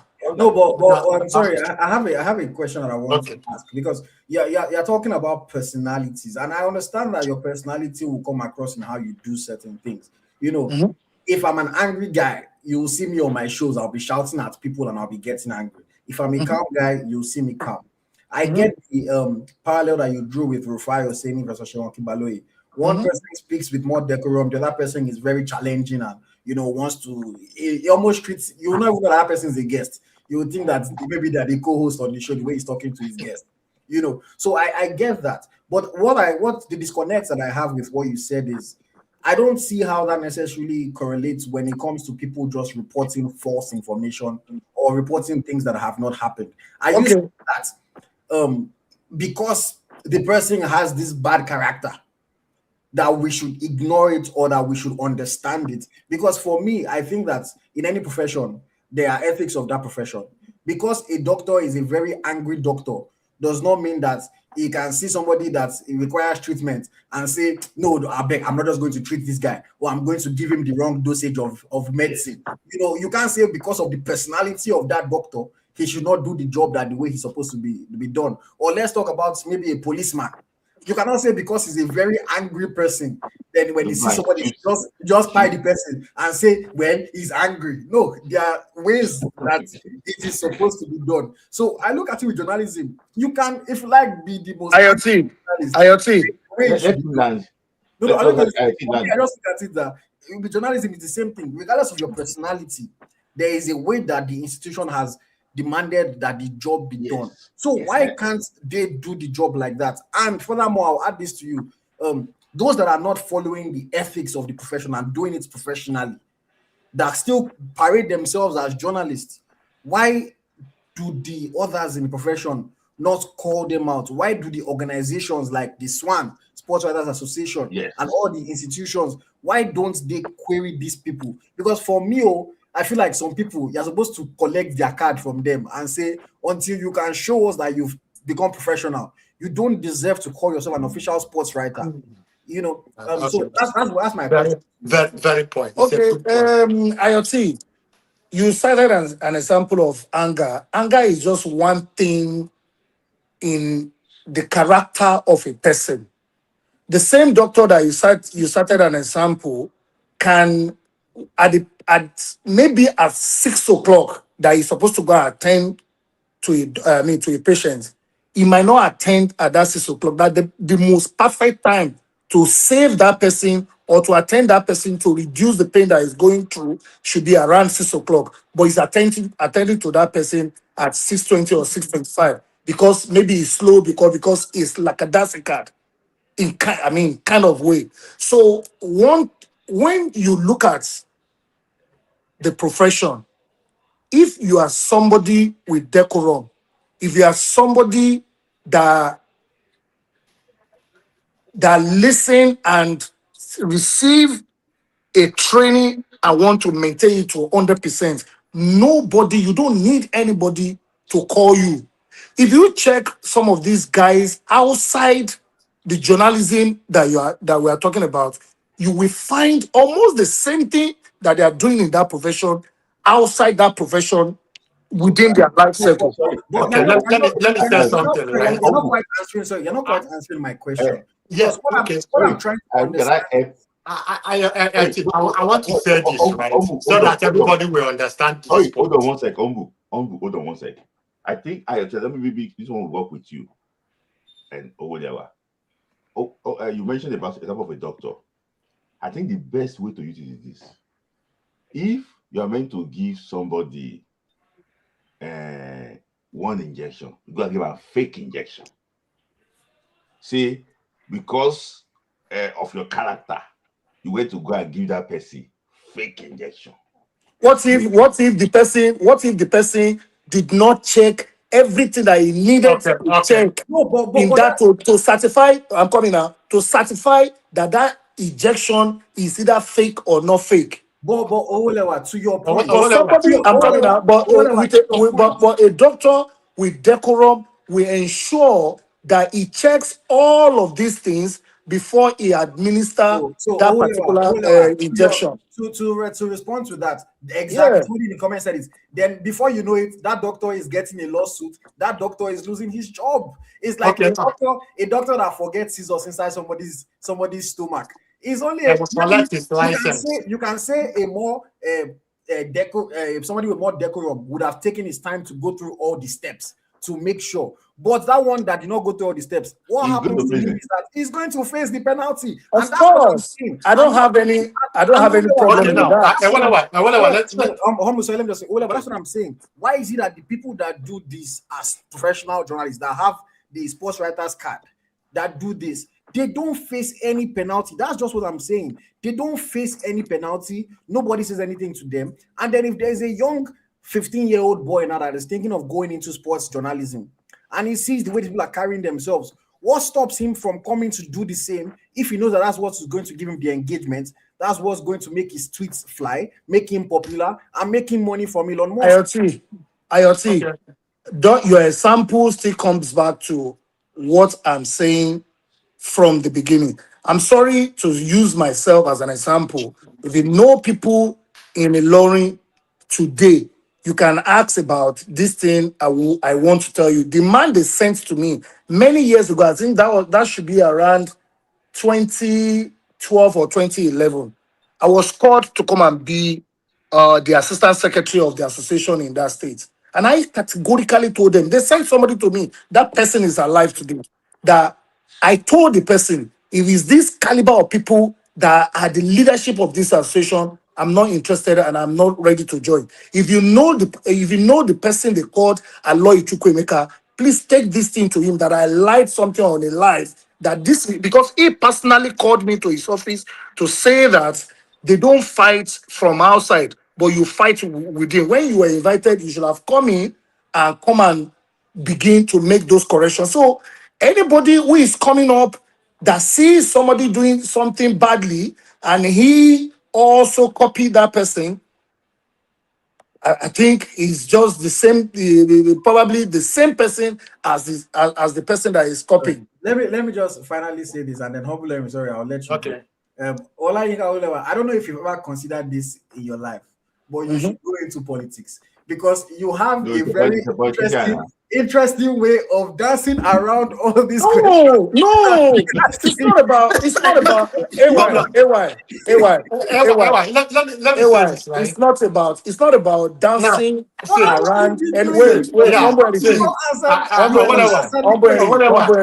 me tell you this, Umbrella, please. I'm coming. just 1 minute Inside, so that you Umbrella, continue. please. Just one, Umbrella, please. please now. Let me just say Please this, right? wait. You cited an example of somebody who wants to copy another person. That's not the point. Forget that example. The point is that there is no consequence. Yes, I agree. The problem starts with the Nigerian Union of Journalists. We, as journalists in Nigeria, we do not have certification. You do not have a certificate that can be taken from you. Are you getting it now? Everybody operates. If you, Umbrella, just calm down first. Calm down first now, please. Yeah, I wanted to Everybody help. There's something I operates. want You to can say before operate. I will lose my thought. Yes, so that you can What makes continue. you a journalist in Nigeria is go to school, go and read journalism. Once you come back, the NUJ is ready to accept you into their fold.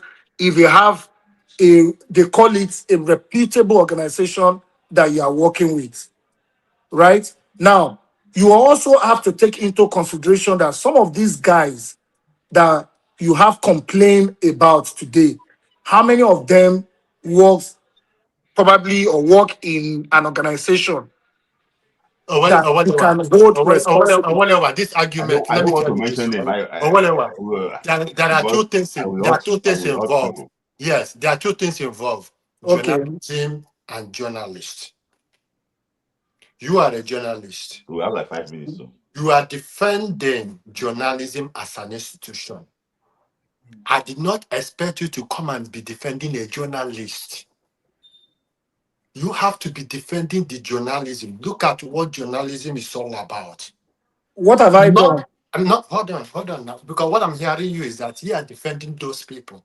For example, let me use Omar as an example. Omar is an agent and also a journalist.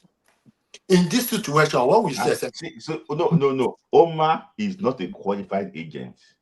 Okay. It's an intermediary. Okay, no problem. It's a journalist.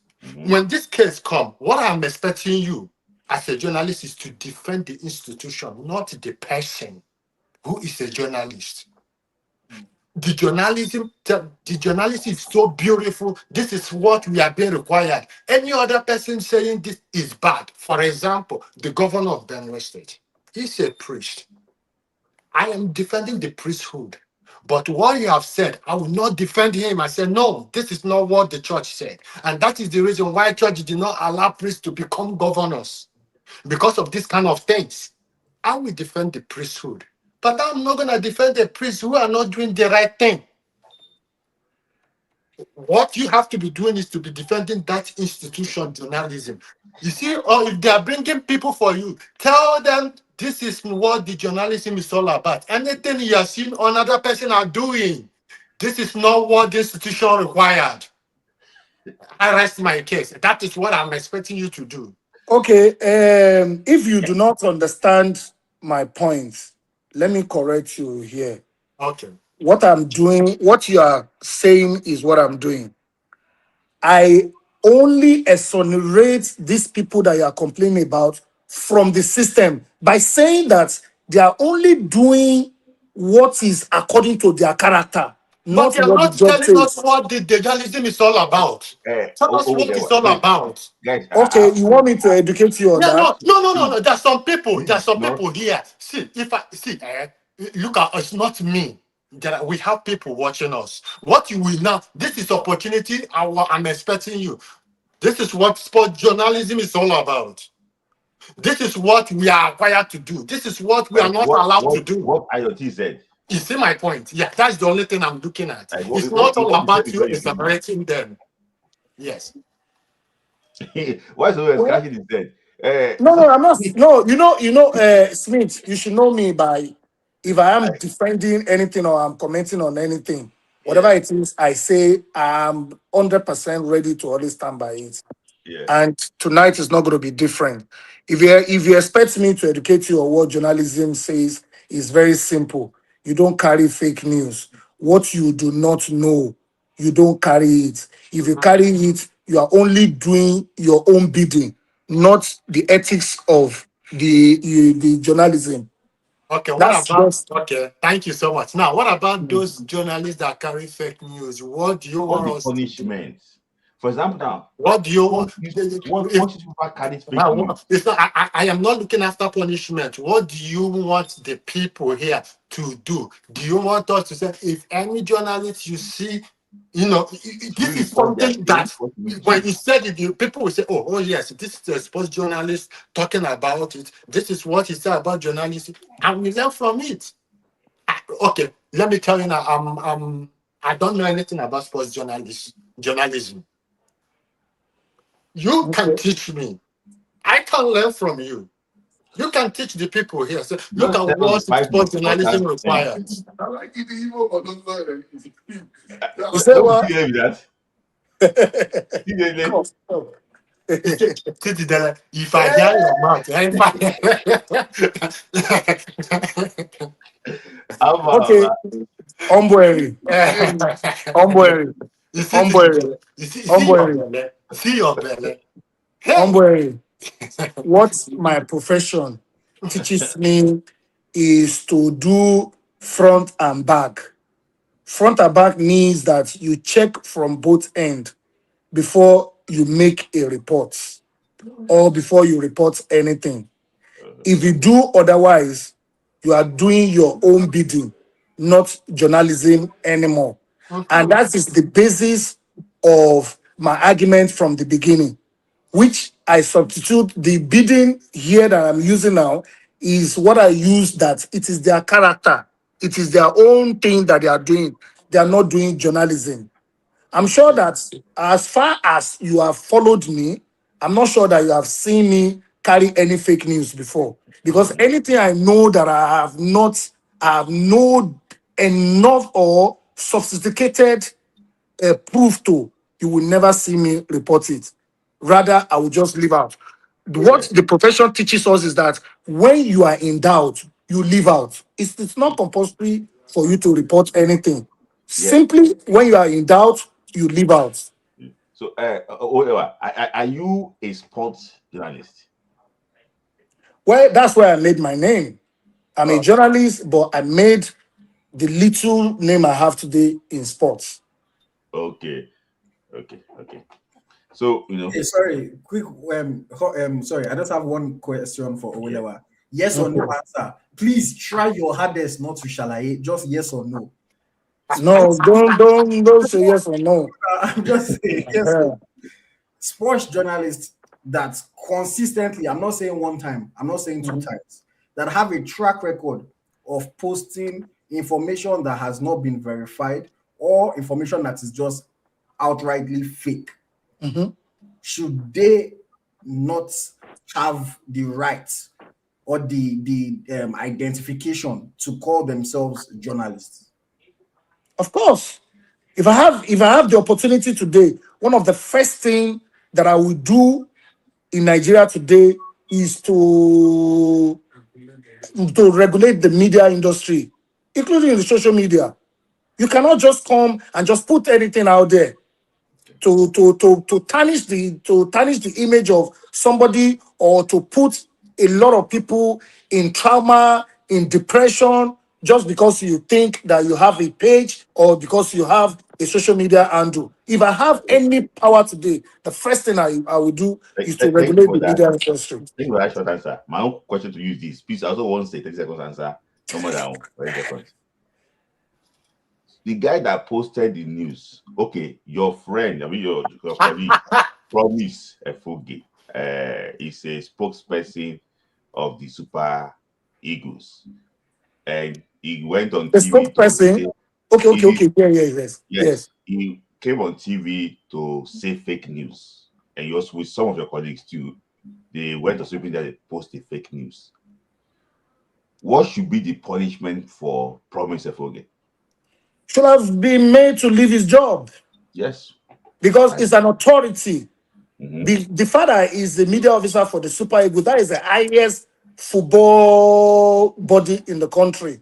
Mm-hmm. Our highest football team in the country. So if you are an official of that team, you are expected to be a role model. But can he apologize? Of course, Okay. he can apologize and retract whatever it is that he has said. I don't know what he has said. Yeah, he said that he can't say fake news too. So, sorry, 1 sec, because I have to wrap it up now. The person that published the news on Punch newspaper, do you think it should be sanctioned, or Punch should be that sanctioned, or the director of news should be sanctioned? Who should be sanctioned in Punch? Well, we need to understand something here, Smith. When you talk about sanction, sometimes there is what I can talk. Wait, now there's what I can call the public sanction, because this particular thing is not injurious to anybody. Are you getting this now? Yes, it's not injurious. When I say injurious, people, you say it's not injurious.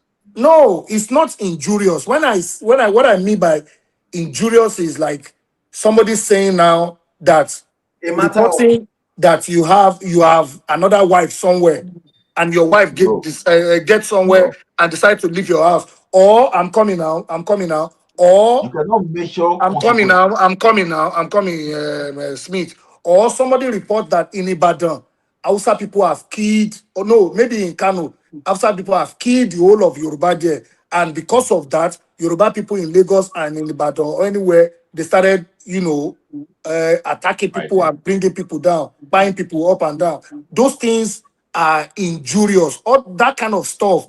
The operating license of a media house is even enough to be taken completely away from them if you do all those kind of stuff.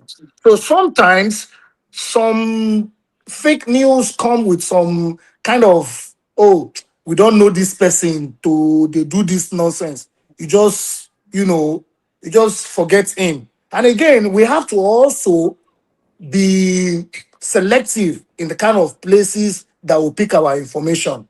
There are some persons, if it is not coming from channels, they don't believe it. If it is not Punch, they don't believe it. If it is not Guidance, they don't believe it. So we have to be selective of the kind of places that we get our information from. See, there's no place in Nigeria that did not publish the fake news. No, NAN will never publish that such thing. No, who is under NAN? Who is under NAN? How? No, maybe you report for NAN, and your story normally go to Guardian, go to Punch, go to everywhere. Yes. Maybe all these things under NAN. It's not all these people. No, they are not under NAN. NAN is a news agency that virtually all the whole media house in Nigeria subscribe to. They get content from them. Like when I got the job that time, I think the acting managing director there, he told me one thing that I will never forget. He said, you have to be very careful with this job. He said, you know why? I said, no, sir. He said, if Punch makes a mistake, the mistake is only in their copy. As a NAN reporter, if you make a mistake, almost the whole of the media house in Nigeria will make that mistake, because everybody will pick from you and report it. So in NAN, there's more responsibility. I said there's more responsibility. There's more responsibility. You have to check before a story is allowed to go. This is not to say that at one point or the other they cannot make mistake. Nobody's above mistake. But there are certain mistakes that at a level you should never make it. Okay, but I guess I know we have to go, but you brought up this thing in my mind now. So as someone that works for that kind of company that responsibility is high, If you go, let's say, like, tomorrow now, you just wake up, you're feeling vindictive or whatever, or maybe you want some clout, and then you go exclusive. Eric Shell has been sacked by the NFF. Let's just say you go and publish that tomorrow in NAN. All of a sudden, Guardian, Punch, This Day, AIC, Channels, Eagles Tracker, Gunfo, everybody has posted it that Eric Shell has been sacked. And then your guys go and check, and they say, who published this thing? It was Olayinka Owolewa. What would they do to you? Well, first of all, is there any consequence? Like, would you? Yeah, of course. At the office level, there are consequences. You might be sanctioned from coming to the office. You might be removed from that desk, that sport desk, and taken to another thing completely. Maybe Nigeria. I mean, whichever this thing that they will take you to. But there are consequences, and there are orgas in that field that knows this job very well. That if they see your story, because when I write a story, my story does not just go to all these people. About 2 people or thereabout, either 1 or 2 people must see it before it gets to everybody. Sometimes we leave this bits to those who are grounded in that. If my editor sees it and is a grounded person in sports now, and he sees that kind of a story, he might decide to call Ademola Olajire to confirm, because he knows that if this is a mistake, he's liable to it, as I am too. Because his name is there, my name is also on that story. The 2 of us, the story will carry the byline of the 2 of us. Okay, so everybody is extra careful to make sure that my final one is this. So let's just looking at different professions.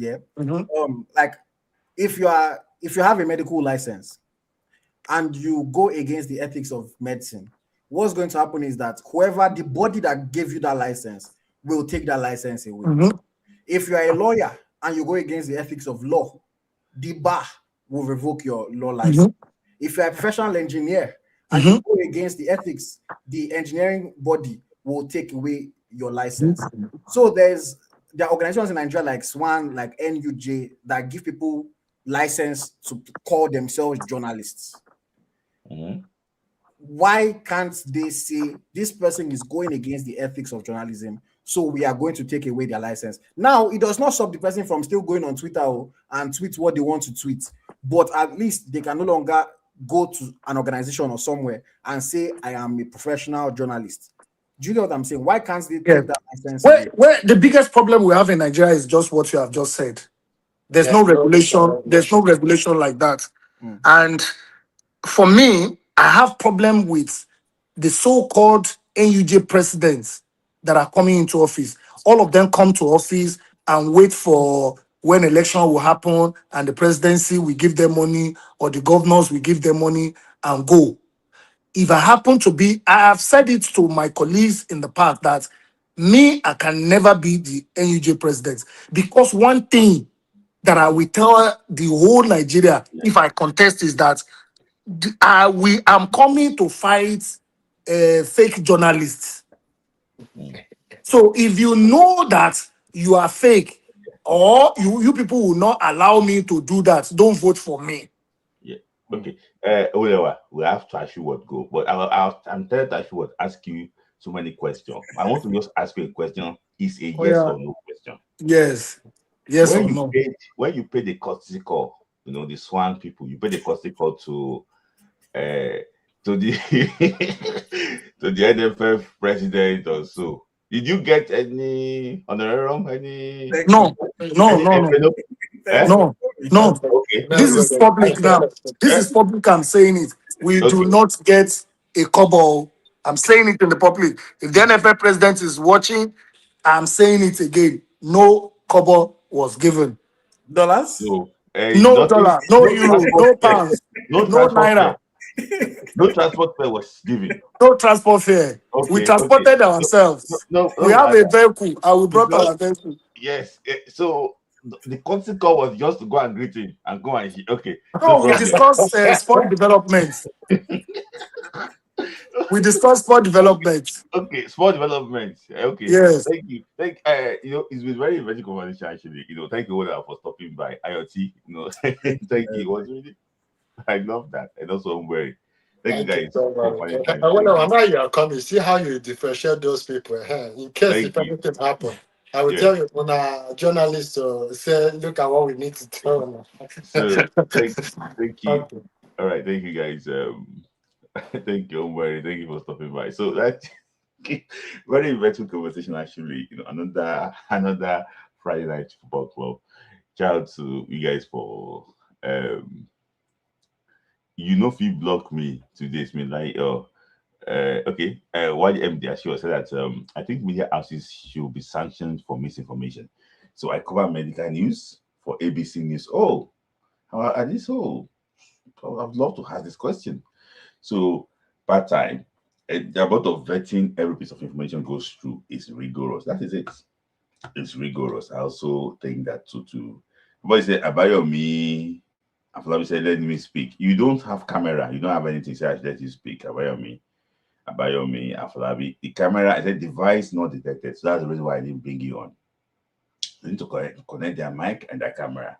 You don't have camera. You don't have a microphone. So I will just allow you to speak. But guys, another Friday night, very eventful Friday night football club again on GAN football. We hope that there's going to be breaking news before next Friday, so we can discuss everything together. Guys, it's going to be a positive breaking news.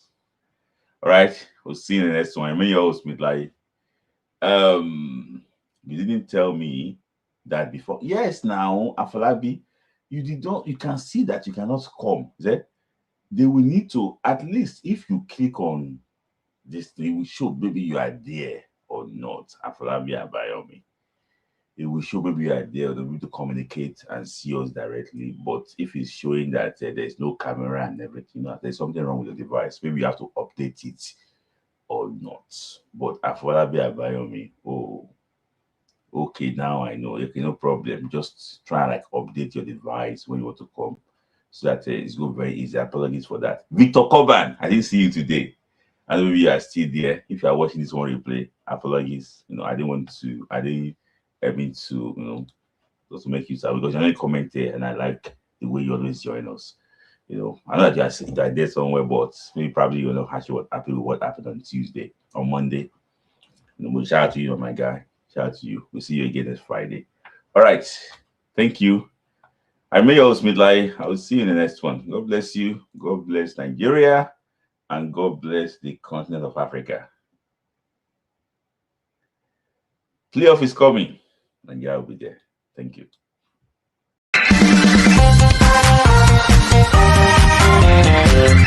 Dance football. For the love of the game.